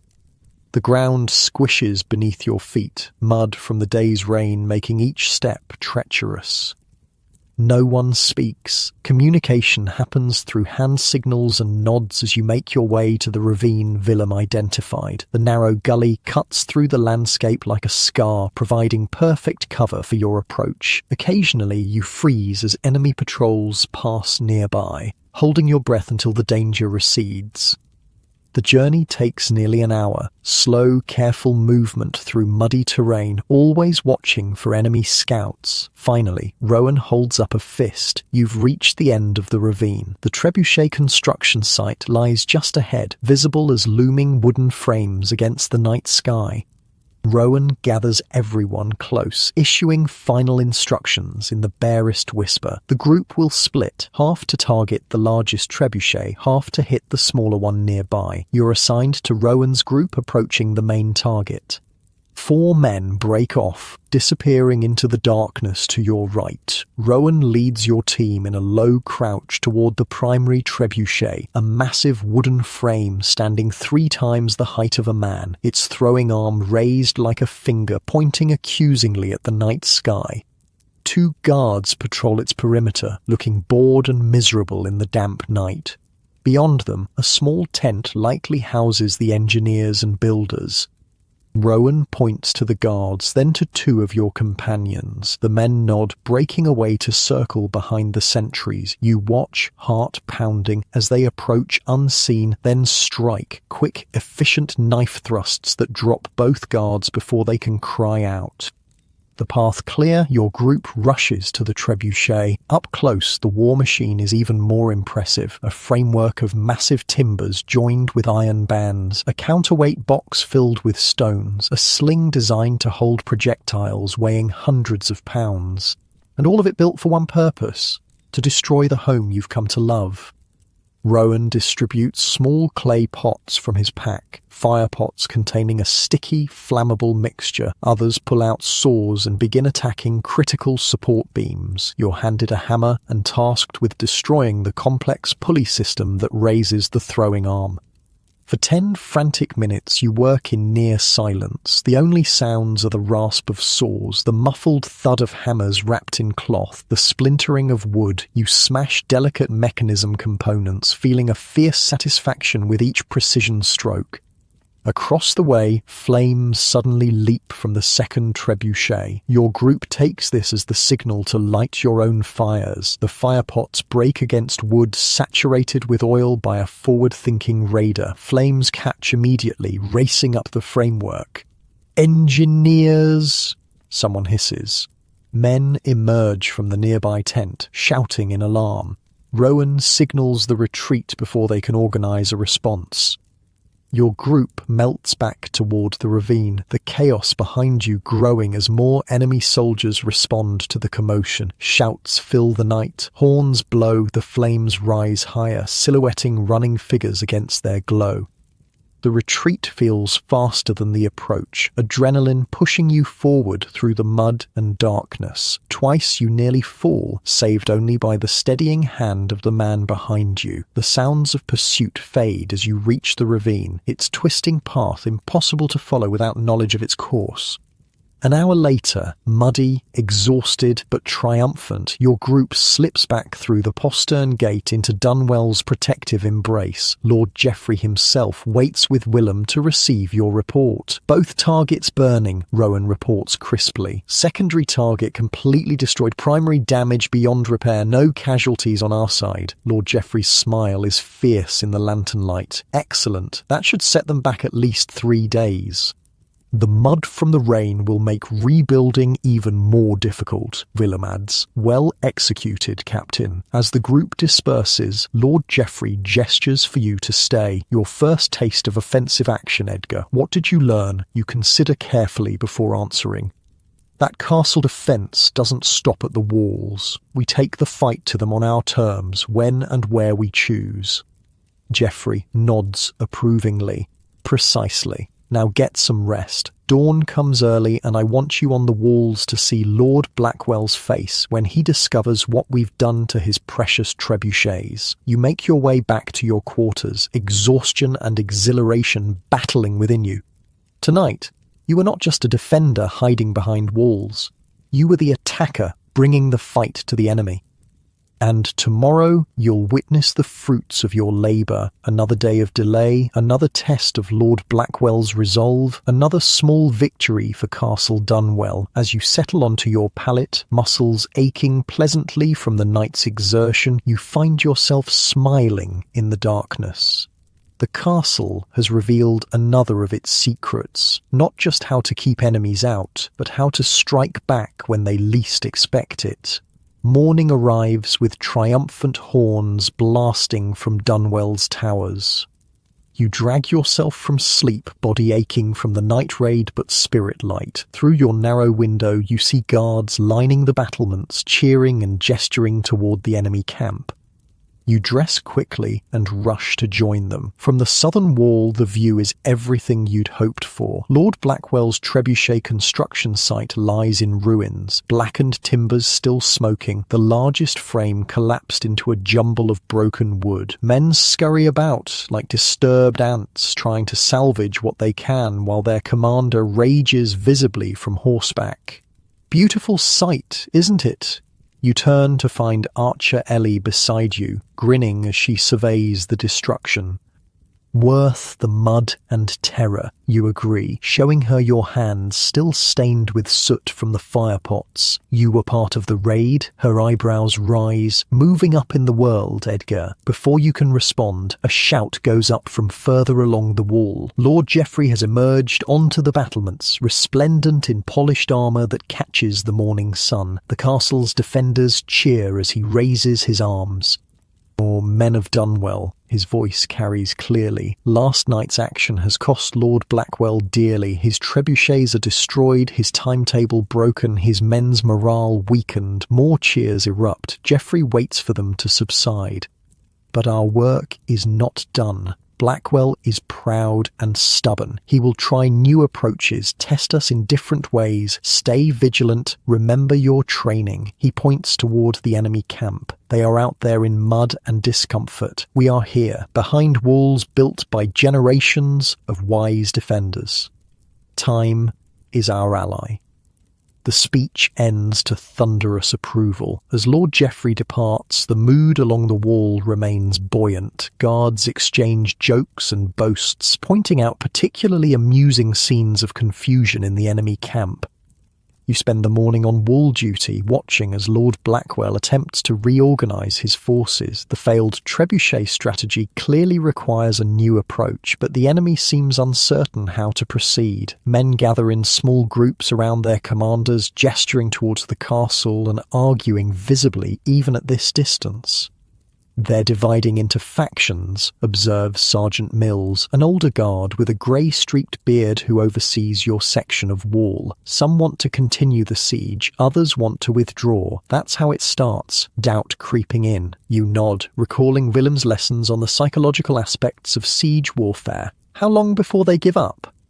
Mills scratches his beard. "Depends on Blackwell himself. He's the type to throw good money after bad, but every failed attack weakens his position with his own men. By midday, new activity stirs in the enemy camp. Wagons arrive from the south, carrying what appear to be large bundles covered with cloth. Men unload them carefully at the far edge of the camp, keeping their distance.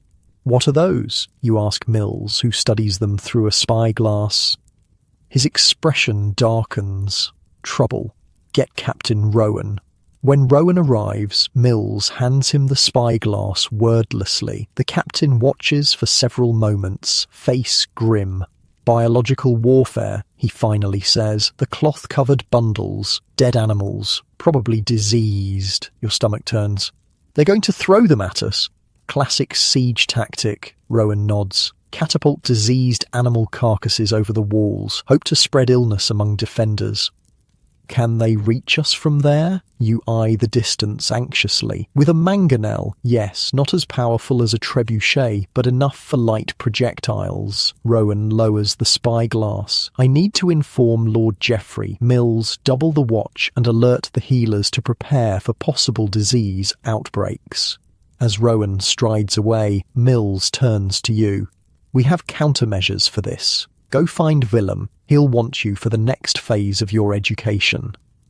You find Willem in the castle's small library consulting ancient-looking scrolls with healer Agnes, an older woman responsible for Dunwell's medical needs. They look up as you enter. "Ah, Edgar," Willem nods. "I assume you've seen Blackwell's latest strategy?" "Dead animals," you confirm, "for catapulting over the walls." Agnes sniffs disapprovingly. "Barbaric, but not unexpected. We've been preparing since the siege began." Willem rolls up the scroll he was examining. "Time for your next lesson. How castles defend against disease during sieges." He leads you from the library to a part of the castle you've never visited, the healer's quarters. The space consists of several rooms surrounding a central garden where herbs grow in neat rows despite the late season. "Castle medicine wasn't just about treating arrow wounds," Willem explains as Agnes prepares various powders and liquids. "Disease killed more people during sieges than direct combat." Agnes looks up from her work. "3 main threats during a siege: bad water, spoiled food, and contagion. We defend against each differently." She holds up a ceramic jar. Vinegar, our first defense against the carcasses they'll throw. We'll douse any animal remains immediately, then remove and bury them in lime pits beyond the eastern wall. Won't that expose men to disease, you ask? They'll wear vinegar-soaked cloths over their faces and gloves on their hands, Agnes explains. Not perfect, but better than nothing. She shows you other preparations, herbal infusions to boost strength against illness, charcoal to treat poisoned water, salves for skin ailments that arise in crowded conditions. Fresh vegetables ran out within the first week, she continues, gesturing to bundles of dried herbs hanging from the ceiling. That raises the risk of scurvy and other deficiency diseases. We counter with preserved rose hips, pine needle tea, dried berries, anything with the essences that prevent the gums from bleeding.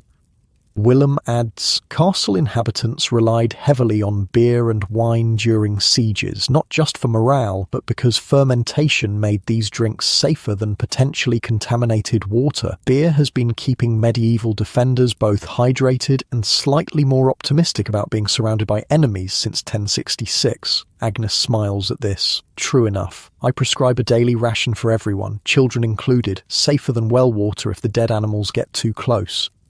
The lesson continues as they explain how the castle's design accounts for health concerns. The latrines, normally emptying through chutes in the outer walls, can be redirected to sealed pits if necessary. Rainwater collection systems provide clean water if the well becomes suspect. Specific chambers can be isolated if contagious disease breaks out. Medieval castle Wi-Fi would have had serious bandwidth issues, Willem says dryly, but the only thing streaming was the occasional leak in the roof. Still, information moved throughout the castle. Certain signals and messengers kept everyone informed without unnecessary contact if disease threatened. A guard interrupts, bringing news that the enemy has begun constructing mangonels, smaller catapults designed for lighter projectiles. They'll be ready by evening, Willem predicts. Agnes, ensure the removal teams are prepared. Edgar, you'll help coordinate the castle's response when the first carcasses arrive. The rest of the day passes in preparation. Teams of men receive instructions on safely handling diseased material. Others reinforce the screens that protect the well and food storage areas from anything thrown over the walls. Wood and quicklime are stockpiled for burning and burying contaminated remains. By evening, Lord Blackwell's intentions become clear. 3 mangonels stand ready just beyond arrow range, their throwing arms visible against the sunset. Beside each sits a cart covered with cloth, the shapes underneath unmistakably carcasses. Lord Geoffrey calls a council in the Great Hall. Captains, healers, and key defenders including, to your surprise, yourself. They'll begin at dawn, Geoffrey predicts, studying the map of Dunwell's layout, aiming for the main courtyard, the well, if they can reach it, anywhere people gather. The screens will catch most projectiles, Captain Rowan offers. Removal teams are ready for those that get through. What about a counter-strategy, asks Willem. Medieval defenders weren't just sitting around waiting to be hit with rotting sheep. Geoffrey's mouth twitches. Indeed, what do you suggest? Return some of their gifts, Willem says, with interest. A plan forms quickly. While Dunwell's defenders will handle the biological attack directly, they'll also prepare a nighttime surprise. The castle's own mangonels, smaller than trebuchets but perfectly adequate for the task, will be assembled on the wall overnight. Their ammunition, the beehives kept in the castle orchard, along with wasp nests collected from the surrounding forest over the past week. They send us death, Geoffrey summarizes. We send them pain and confusion. The buzzing alone will disrupt their camp, not to mention hundreds of stings. The meeting concludes with assignments. You're tasked with overseeing one of the removal teams, men who will handle any diseased carcasses that land within the castle. Protective measures are explained. Vinegar-soaked cloths, thick gloves, quick burial in lime pits. Remember, Agnes tells your team later, demonstrating the proper wrapping techniques. Disease isn't like an arrow. You can't see it coming. Your only defense is caution and cleanliness. As night falls, you help prepare the castle's response. 3 small mangonels are assembled in sections along the southern wall, hidden from enemy view until needed. Beehives are carefully moved from the orchard, sealed with cloth that can be removed just before firing. Wasp nests, even more dangerous, are handled with extreme care by men in thick protective clothing. One nest contains hundreds of angry wasps, explains Goodwife Thea, who oversees the castle's beekeeping. Imagine being in a tent when one of these breaks open inside, or trying to sleep with bees swarming your entire camp. You wince at the thought. Talk about returning unwanted gifts with interest, she adds with grim satisfaction. Shortly before midnight, you take a break from preparations, finding a quiet corner of the wall to rest. The enemy camp spreads below, dimly lit by scattered fires. In just a few hours, they'll launch their attack, unaware of the stinging response that awaits them. Nervous about tomorrow? You turn to find Piers joining you at the wall. The young guard has grown noticeably more confident since the siege began, his earlier anxiety replaced by determined focus.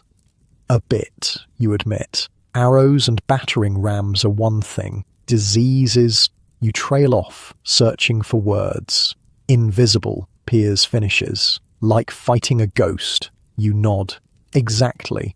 My grandmother lived through the Great Sickness in 29, Piers says, gazing toward the enemy camp.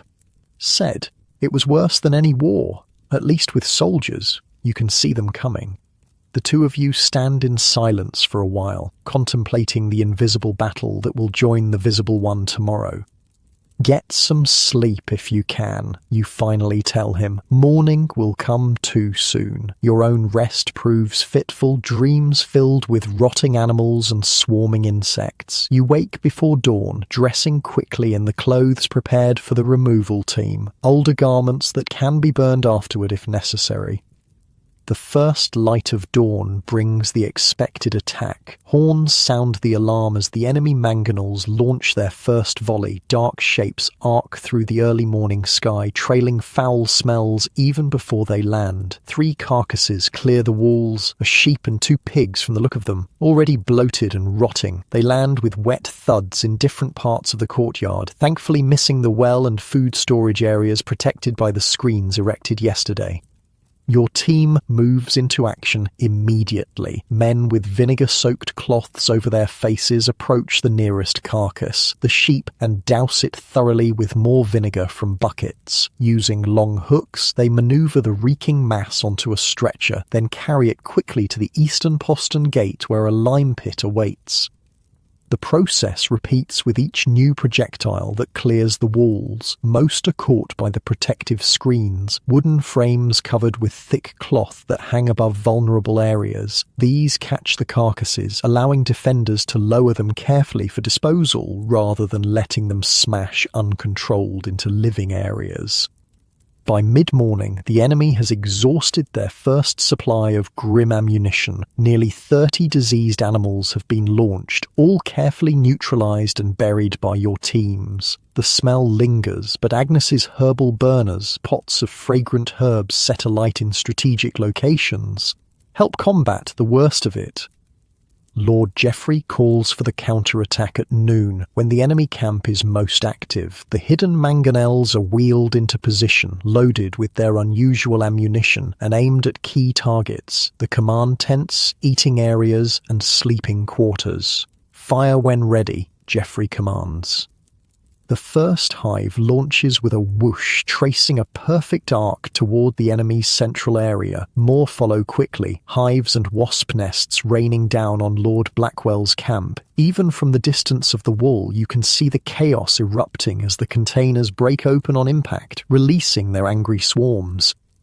Men run in all directions, swatting frantically at invisible attackers. Horses break free of their pickets, panicking and trampling tents. The entire camp devolves into confusion as more stinging projectiles land among them. That should keep them occupied, Captain Rowan observes with satisfaction. Hard to plan your next attack when you're being stung in uncomfortable places. The enemy's biological attack resumes sporadically through the afternoon, but with noticeably less organization. Your teams handle each new carcass efficiently, the process now routine despite its grim nature. As evening approaches, a new development catches everyone's attention. At the northern edge of the enemy camp, men dig furiously, creating what appears to be the entrance to a tunnel. Sapping, Willem says grimly when summoned to observe. They're going to try tunneling under the walls. This siege tactic, attempting to undermine castle foundations or create a passage beneath the defences, presents a new threat. But again, Dunwell has countermeasures ready.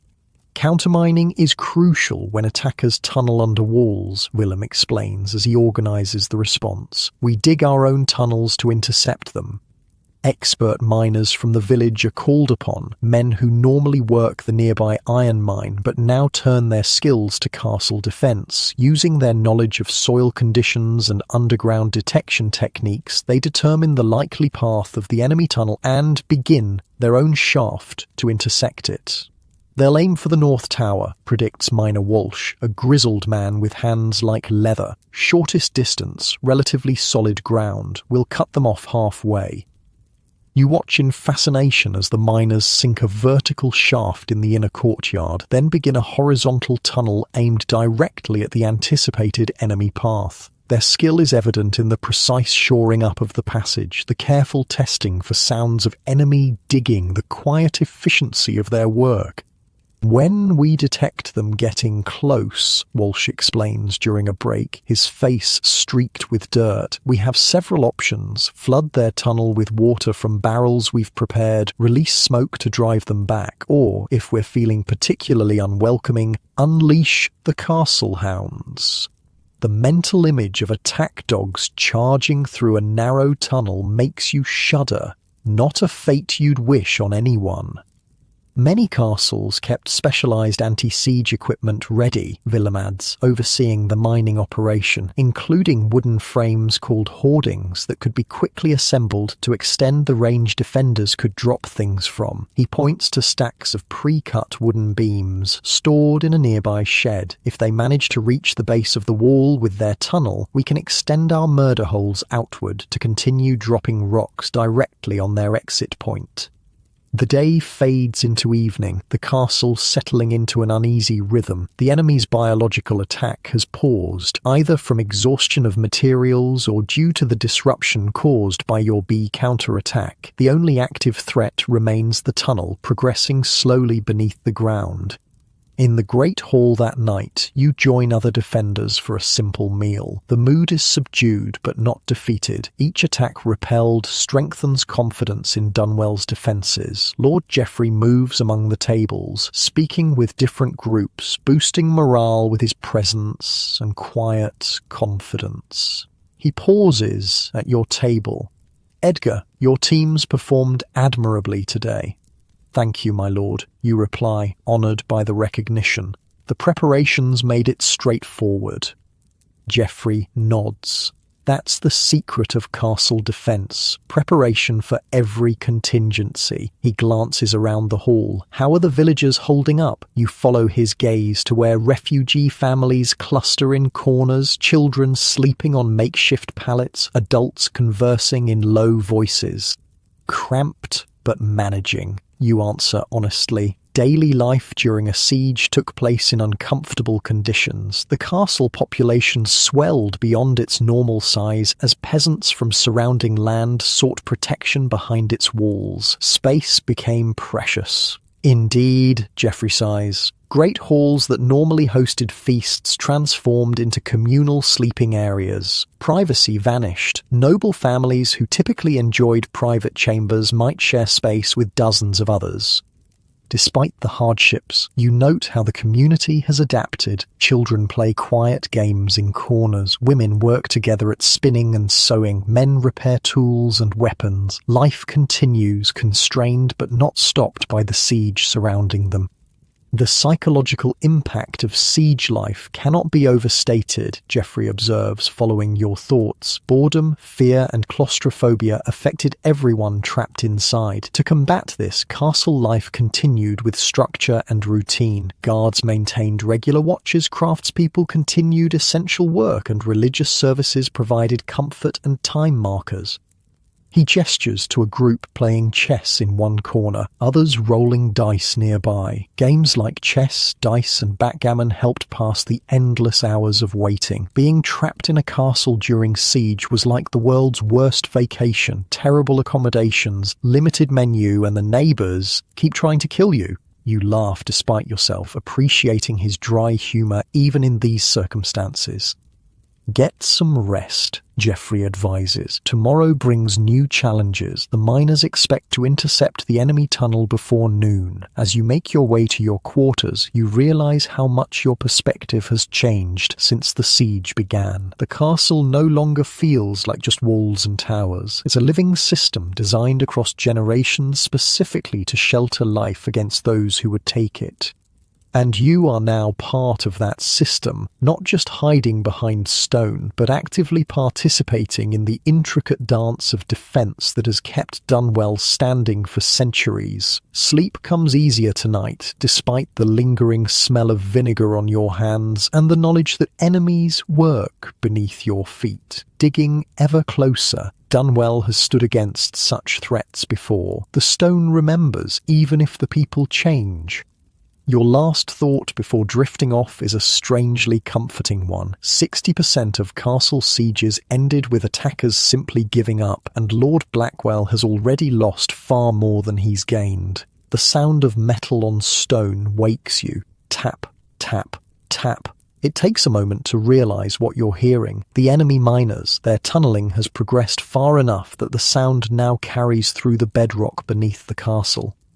You dress quickly and head to the north courtyard, where Dunwell's own mining operation continues day and night. The vertical shaft descends 30 feet into the earth, with a horizontal tunnel now extending toward the enemy diggers. Men emerge from below, dirt-covered and sweating despite the cool morning air, as others descend to replace them. Miner Walsh stands beside the shaft, ear pressed to a strange device, a wooden drum with a metal rod extending from its center. "What's that?" you ask, approaching cautiously. "Listening post," Walsh explains. "The drum amplifies vibrations coming through the ground, helps us track their progress." He offers you the device. Listen. You press your ear to the wooden surface. The tapping sounds much clearer, distinct impacts of metal on stone. Voices too, though too faint to make out words. "How close?" you ask, returning the listening device. 50 feet and closing, Walsh answers grimly. They're making good progress, sandy soil on their approach. Lord Geoffrey arrives, accompanied by Willem and Captain Rowan. "Report," he commands Walsh. "They'll reach the outer foundation by nightfall at their current pace," the miner explains. "Our intercept tunnel will cross their path in approximately 4 hours, assuming consistent progress. And if they detect our approach? They'll either abandon their tunnel or try to fight us below ground." Walsh's expression darkens. Tunnel fighting is unpleasant. Confined spaces, limited weapons, no room to maneuver. More men die from smoke and cave-ins than blades. Geoffrey nods thoughtfully. "Recommendations?" "Flood their tunnel," Walsh says without hesitation. "We've prepared water barrels. Once we break through, we release the water into their passage, drowns anyone inside and makes the tunnel unusable." "Efficient," Geoffrey agrees. "Make the preparations." As the men disperse to their tasks, Willem gestures for you to follow him. You've seen the major defences of Dunwell: walls, gatehouse, towers. Now for something more subtle, the hidden network beneath. He leads you to a small storage room near the north tower. Inside, barrels of water are being positioned on wheeled platforms, ready to be moved to the mining shaft when needed. But Willem ignores these, heading straight to the back wall. Castle Dunwell has 17 secret passages. he says, pressing a pattern of stones that causes a section of wall to swing inward. "You've seen the eastern postern used for raids. This is something different." The hidden door reveals a narrow tunnel sloping gently downward. Willem lights a lamp and leads you inside, closing the door behind you. The most important doors in medieval castles were often the ones nobody could see, he explains as you descend. Behind massive walls and towers lurked networks of hidden passageways, concealed doors, and secret tunnels that served as both emergency exits and strategic advantages. The passage is narrow but well constructed, with stone walls and a low ceiling that forces you to duck in places. After 100 paces, it opens into a small chamber with several tunnels branching outward. "The northern hub," Willem announces proudly. "From here, passages connect to every tower in the northern section of the castle, plus access points to the main mining operation." You stare in wonder at the hidden network. "How old are these?" The main passages were built with the castle itself. Each generation added more. Willem points to a rough opening in one wall. "That's fresh, cut last week to connect with our counter-mining effort." Through this new opening, you can hear the distant sounds of picks and shovels as Dunwell's miners work to intercept the enemy tunnel. Most of these passages served practical purposes, Willem continues, leading you down another branch, connecting different buildings within the complex during peaceful times. During sieges, they allowed defenders to move reinforcements quickly without crossing open areas where they might be targeted. The tunnel emerges in a small chamber beneath the North Tower. A spiral staircase leads upward, while 3 more passages branch off in different directions. The entire castle is honeycombed with these, you realise aloud. Not quite the entire castle, Willem corrects. That would weaken the structure too much, but strategic connections that serve military purposes. He eyes you appraisingly. Few know the full network. Most guards learn only the sections relevant to their posts. "Why show me?" you ask. "Lord Geoffrey's orders," Willem says simply. He sees something in you. Potential. Before you can pursue this surprising revelation, a distant shout echoes through the passage you just exited. "They've broken through." The voice is faint but urgent. Willem's expression sharpens. "The counter-mining operation, come." You follow him through yet another hidden passage, this one sloping more steeply downward. The air grows damp and cool as you descend. Finally, the tunnel opens into a larger chamber filled with frantic activity. The miners have indeed broken through to the enemy tunnel. A ragged hole approximately 3 feet across reveals a glimpse of the enemy passage. Water barrels stand ready, positioned above the breach point. Walsh coordinates the operation, shouting orders as men position the barrels.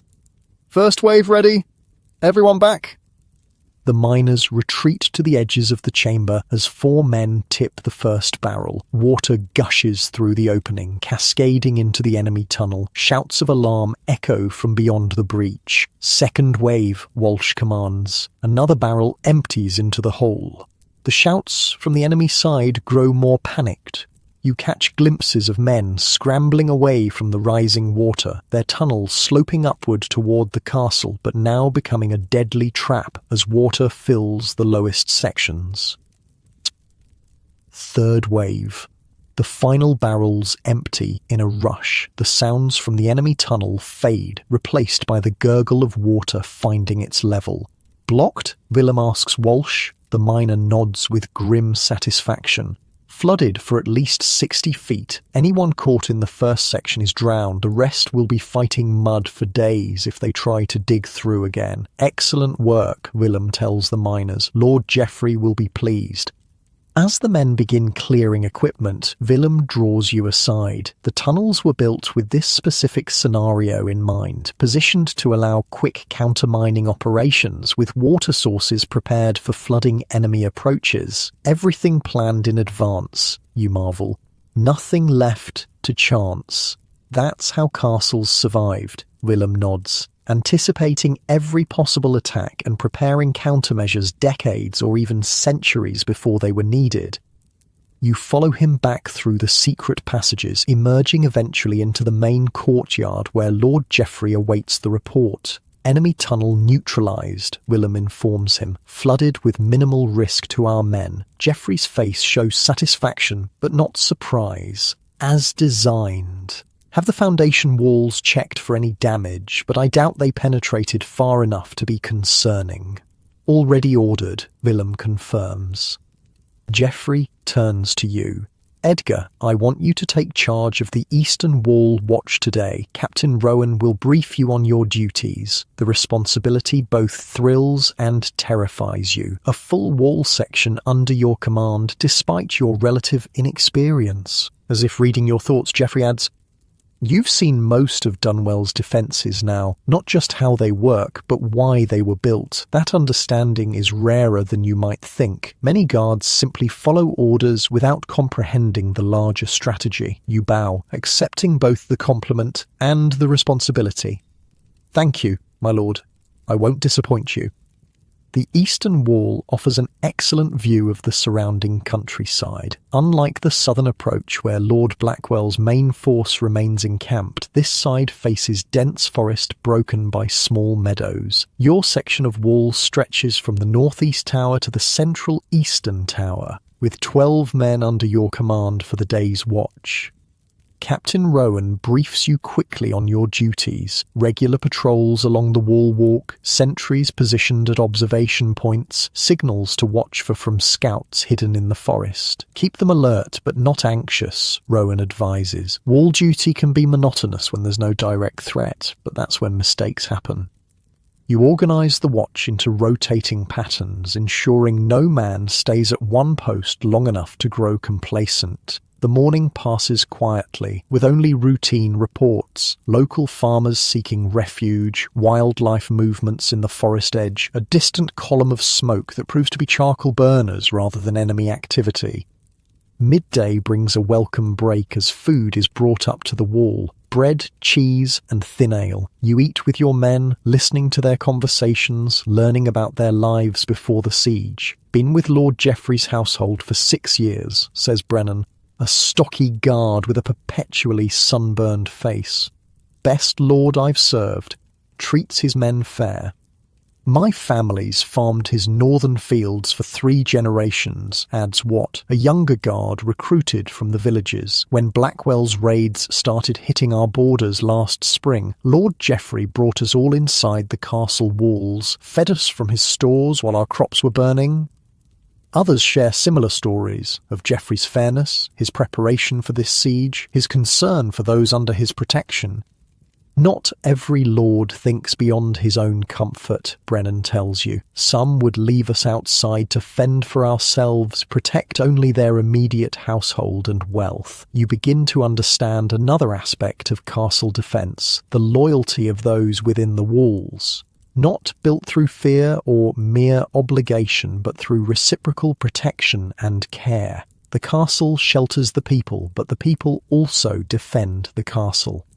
The afternoon brings excitement as one of the forest scouts returns, climbing quickly up a rope ladder lowered from the wall. He carries news of a supply train approaching Lord Blackwell's camp, wagons of food and materials sent from his home territory. You send a runner to inform Lord Geoffrey of this development. Within the hour, he arrives at the eastern wall along with Captain Rowan and Willem. How many wagons? Geoffrey asks the scout. 12, my lord, lightly guarded, perhaps 20 men. They follow the river road and will pass through Oakford Clearing approximately 2 hours before dusk. Geoffrey studies the crude map the scout has drawn. Vulnerable at this point, he taps the clearing. Surrounded by forest on 3 sides, limited visibility. Perfect for an ambush, Rowan agrees. Prepare 30 men, Geoffrey orders.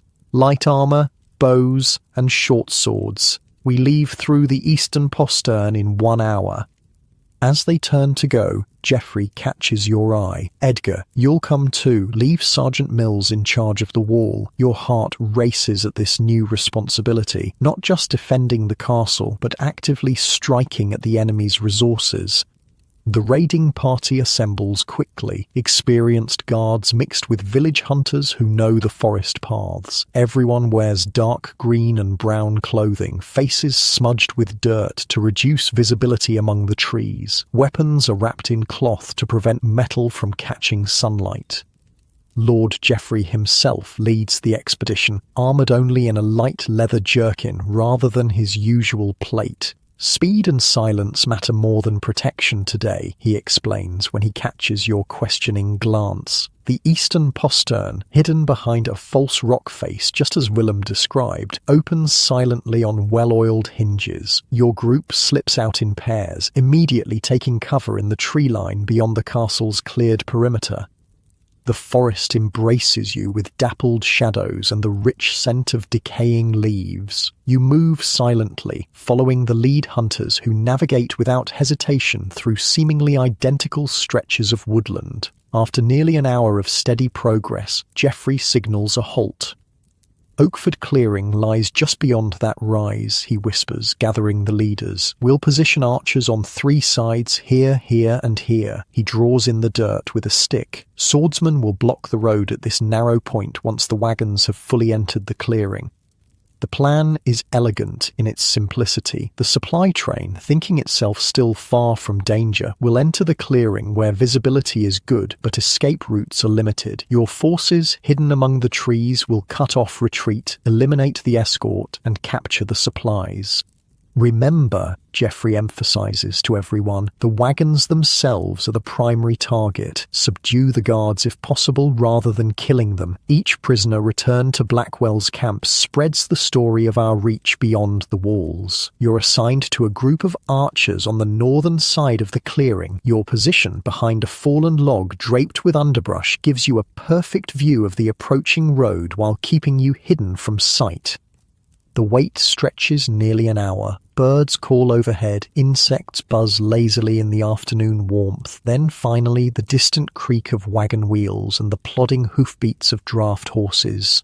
"Weapons ready," whispers the archer captain beside you. "Wait for Lord Geoffrey's signal."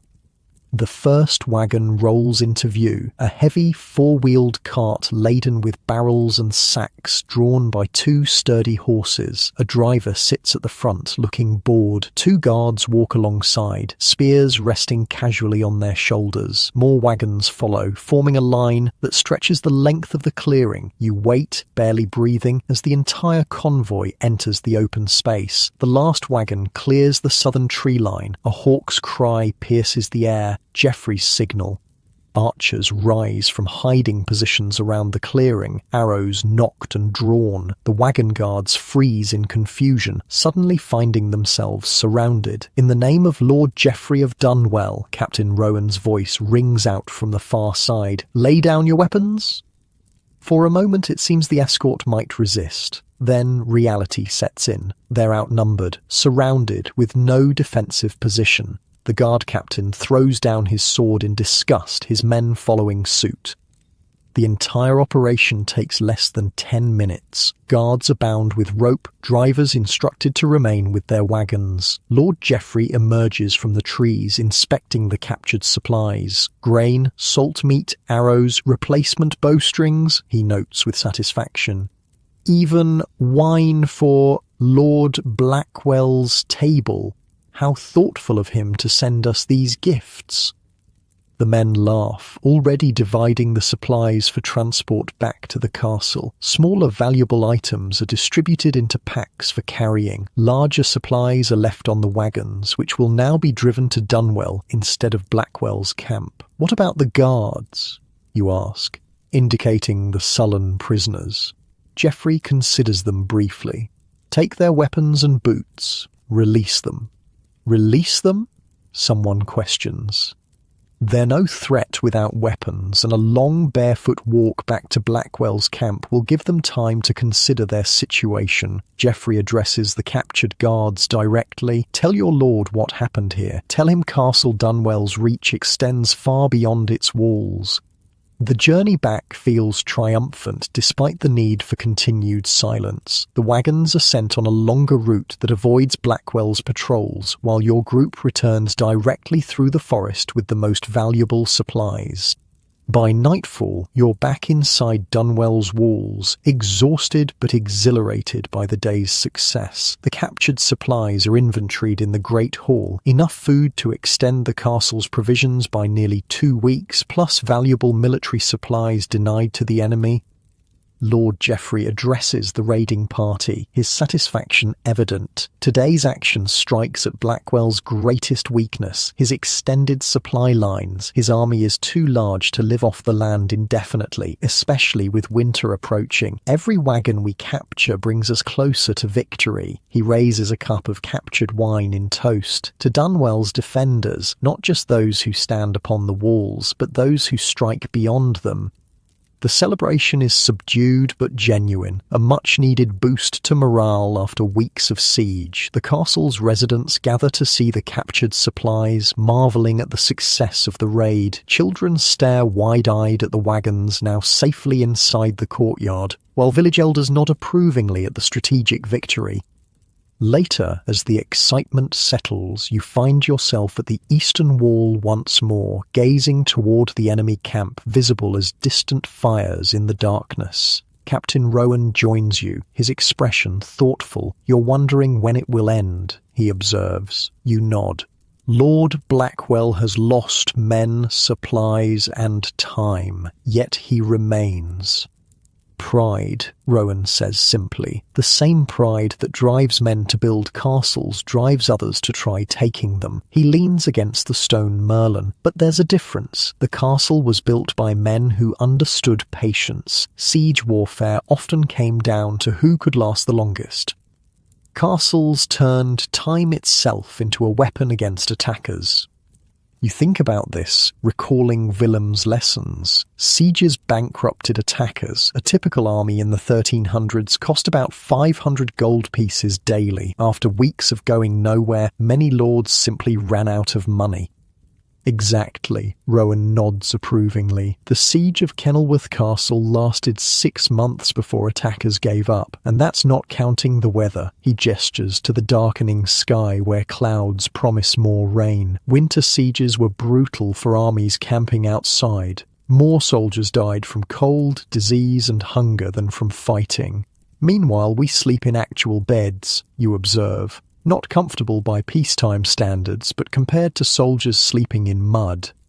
We might as well be at a 5-star resort, Rowan laughs softly. That's the advantage castle defense always had. Time and comfort favor those inside the walls. He claps your shoulder before leaving. Get some rest. Tomorrow will bring new challenges, but we're winning this siege one day at a time.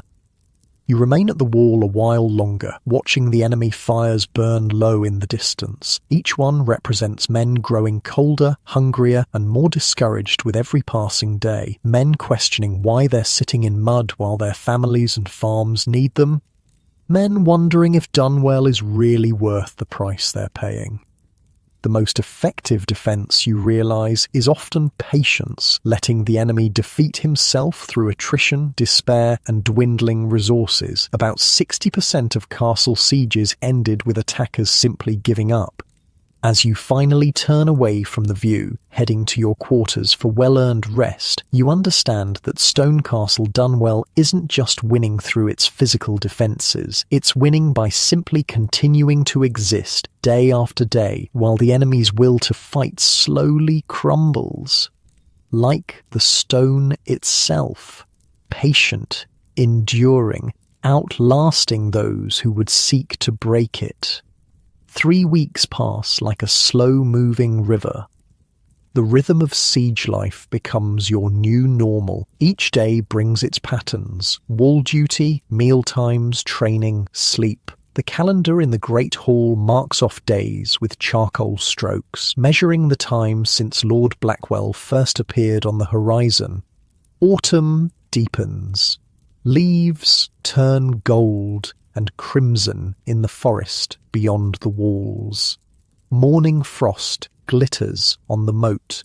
Your breath fogs in the pre-dawn air as you climb to your watch position on the eastern wall.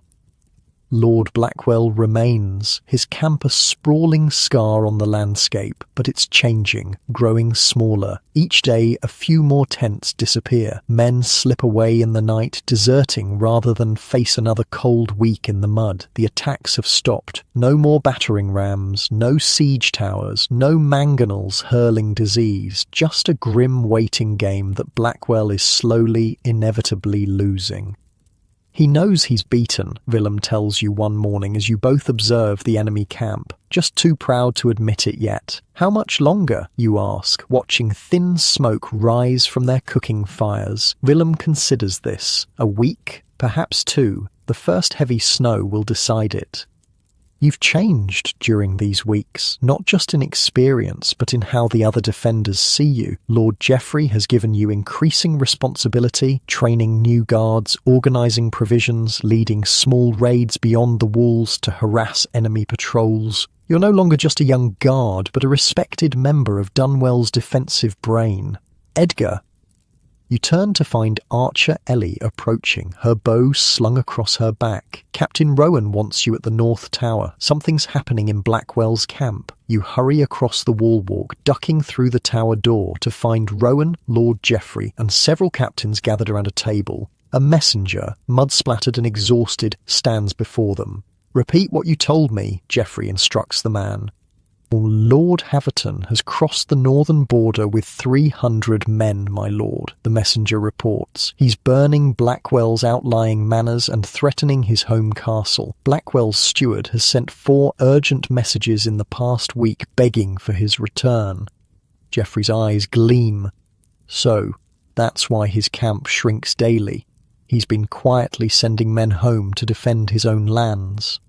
How did Haverton know to attack now, you ask, then immediately regret speaking out of turn in such esteemed company? But Geoffrey merely smiles. "Because I sent him a detailed account of Blackwell's situation here, along with a generous offer of alliance. The messenger we sent through for a key through the secret tunnel 3 weeks ago," Rowan adds for your benefit. "The one that emerges in the abandoned woodsman's hut 2 miles beyond the forest edge." You marvel at the strategic depth. Even as Dunwell defended itself directly, Geoffrey had set in motion events far beyond the castle walls, political manoeuvres to complement the physical defence. "What now, my lord?" Captain Rowan asks. "Now we increase the pressure." Geoffrey turns to the window. Winter approaches. Blackwell's men are cold, hungry, and learning that their homes are under threat. Tonight we remind them what comfort feels like. The plan unfolds with precision. As dusk falls, every fireplace and brazier in Castle Dunwell blazes with light. The great hall hosts a feast visible through its windows, modest fare made to look plentiful through clever arrangement. Musicians play loud enough to be heard beyond the walls. Defenders patrol ostentatiously, calling cheerful greetings to each other in voices that carry to enemy ears.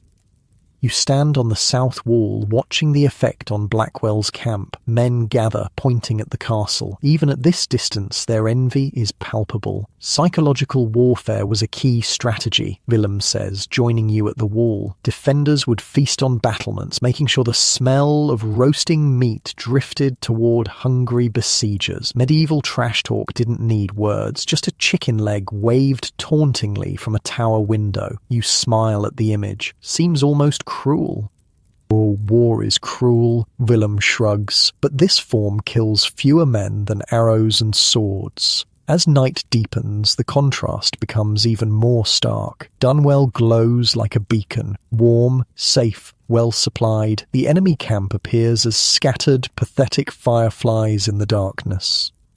Dawn reveals the impact of the night's psychological campaign. At least 50 more tents have vanished. The remaining camp seems lethargic, its morning activities subdued and listless. Shortly before midday, movement catches your eye. A small group on horseback approaches the castle under a white flag of truce. At their head rides a figure in ornate armour, Lord Blackwell himself.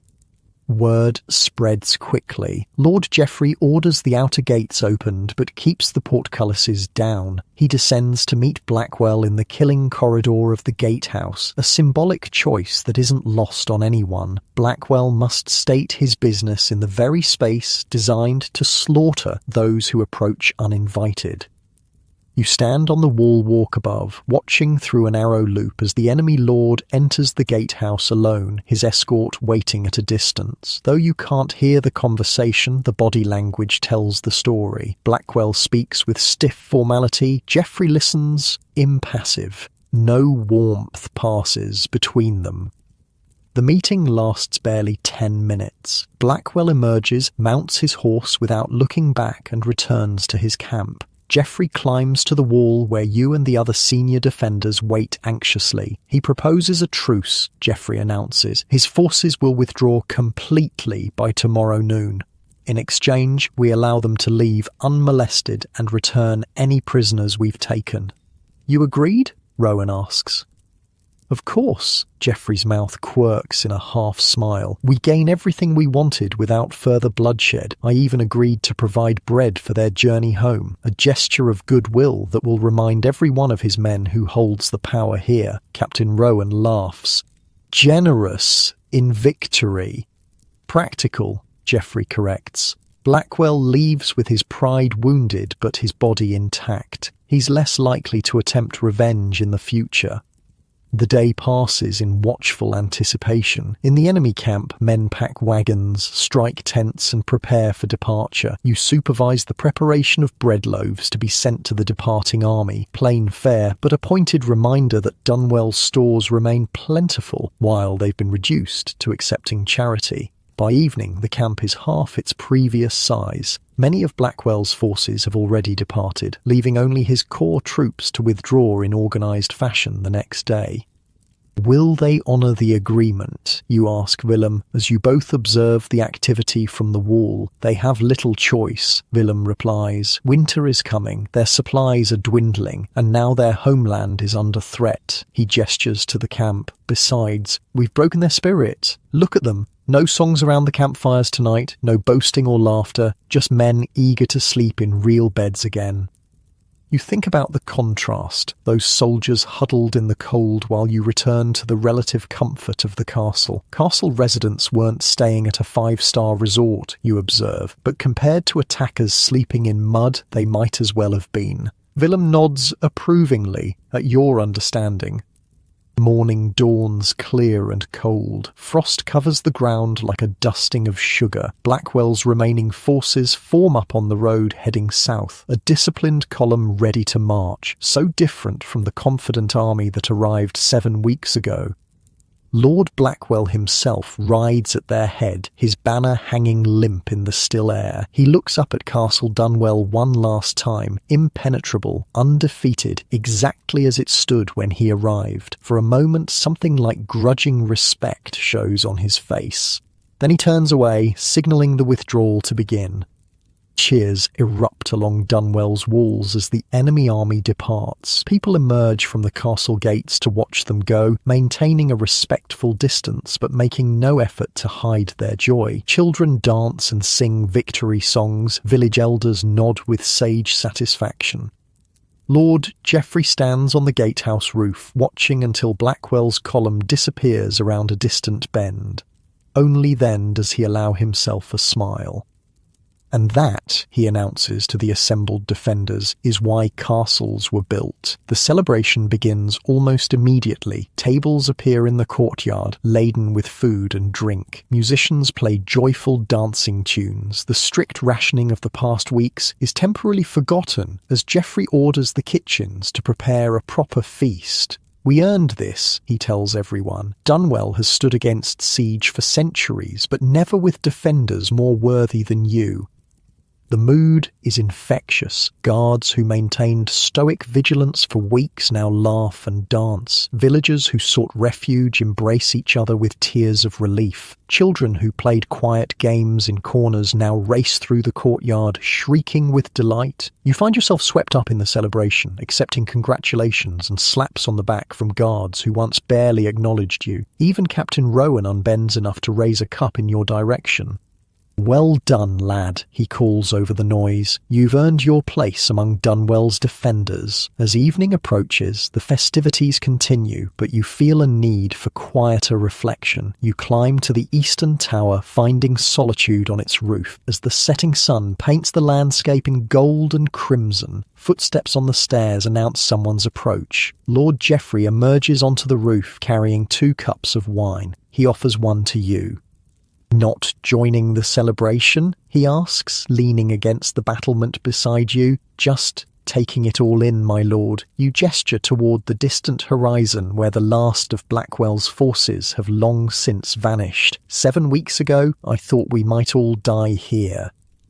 "But we didn't," Geoffrey says simply, "because Dunwell was built by men who understood how to survive. 300 years of defensive wisdom encoded in stone." You sip the wine, better quality than you've ever tasted, and consider the journey of the past weeks. "I've learned more than I thought possible," you admit, "about castles, about defense, about leadership." You've shown aptitude for all 3, Geoffrey observes. "Which is why I've made a decision." He turns to face you fully.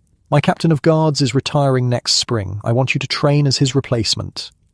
The offer leaves you momentarily speechless. Captain of Guards, a position normally given to men twice your age with decades of experience. "My lord, I'm honoured, but surely there are others more qualified, more experienced perhaps," Geoffrey acknowledges. "But experience alone isn't what Dunwell needs. It needs understanding of why the castle works as it does, of how its defences function as a complete system. You've shown that understanding."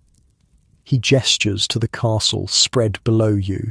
"Dunwell will face threats again. Different enemies, different weapons perhaps, but the principles remain the same. I need someone who grasps those principles to lead its defence." The responsibility feels enormous, but also right somehow. These walls have become more than stone to you. They're a living system that you're now part of.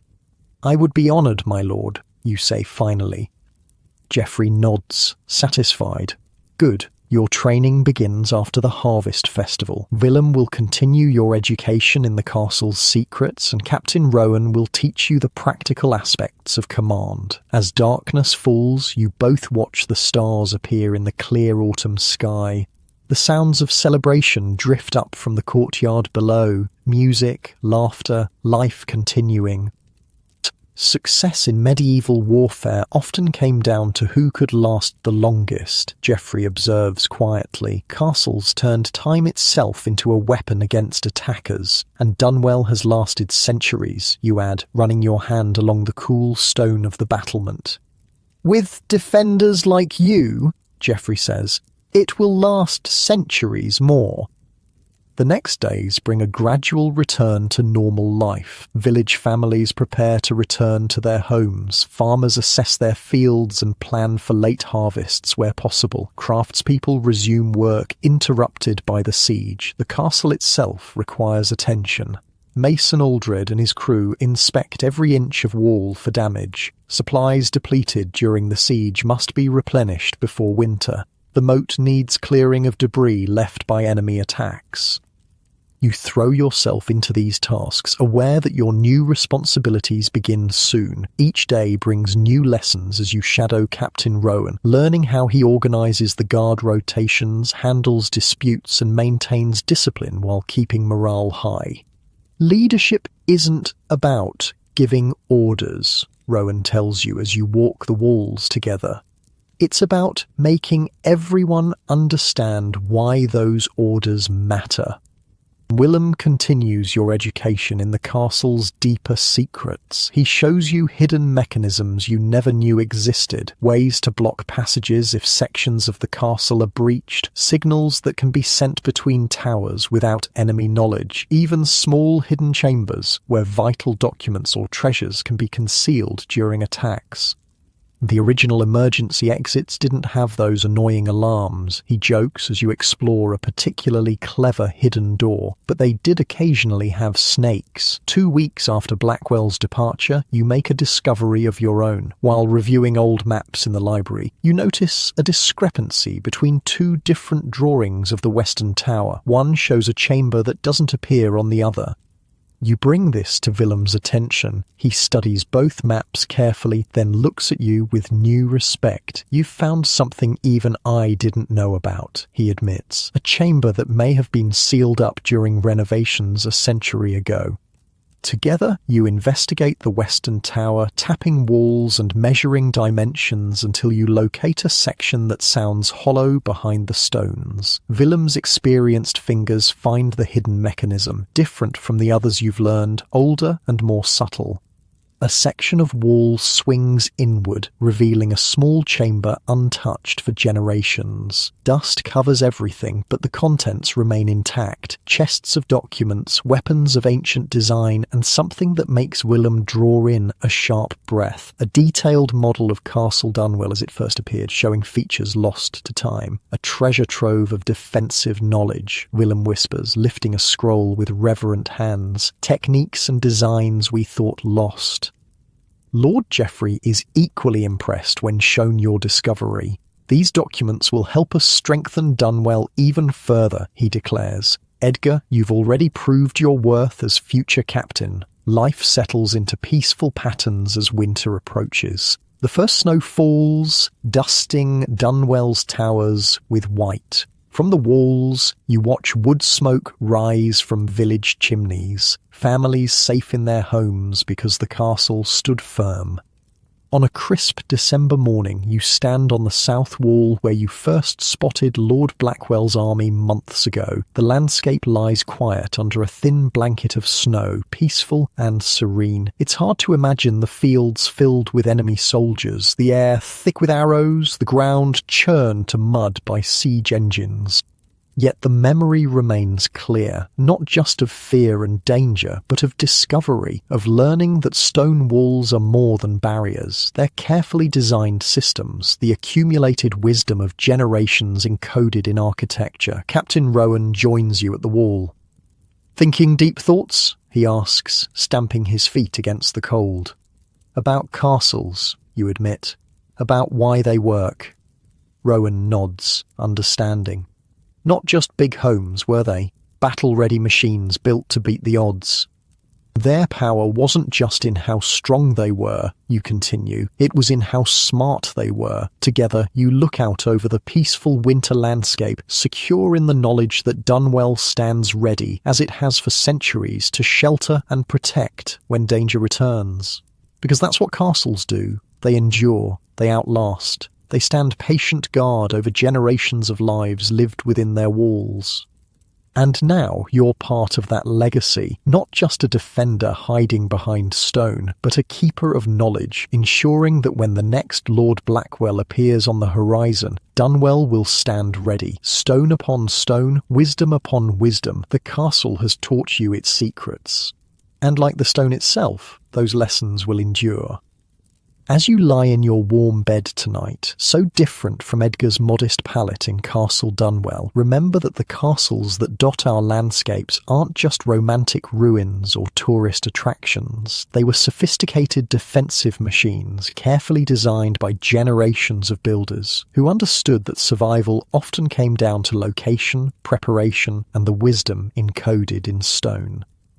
Sleep well, knowing that those medieval minds created systems so effective that many of their fortresses still stand today, silent sentinels that outlasted the threats they were built to withstand. Let the patient strength of Castle Stone carry you into peaceful dreams.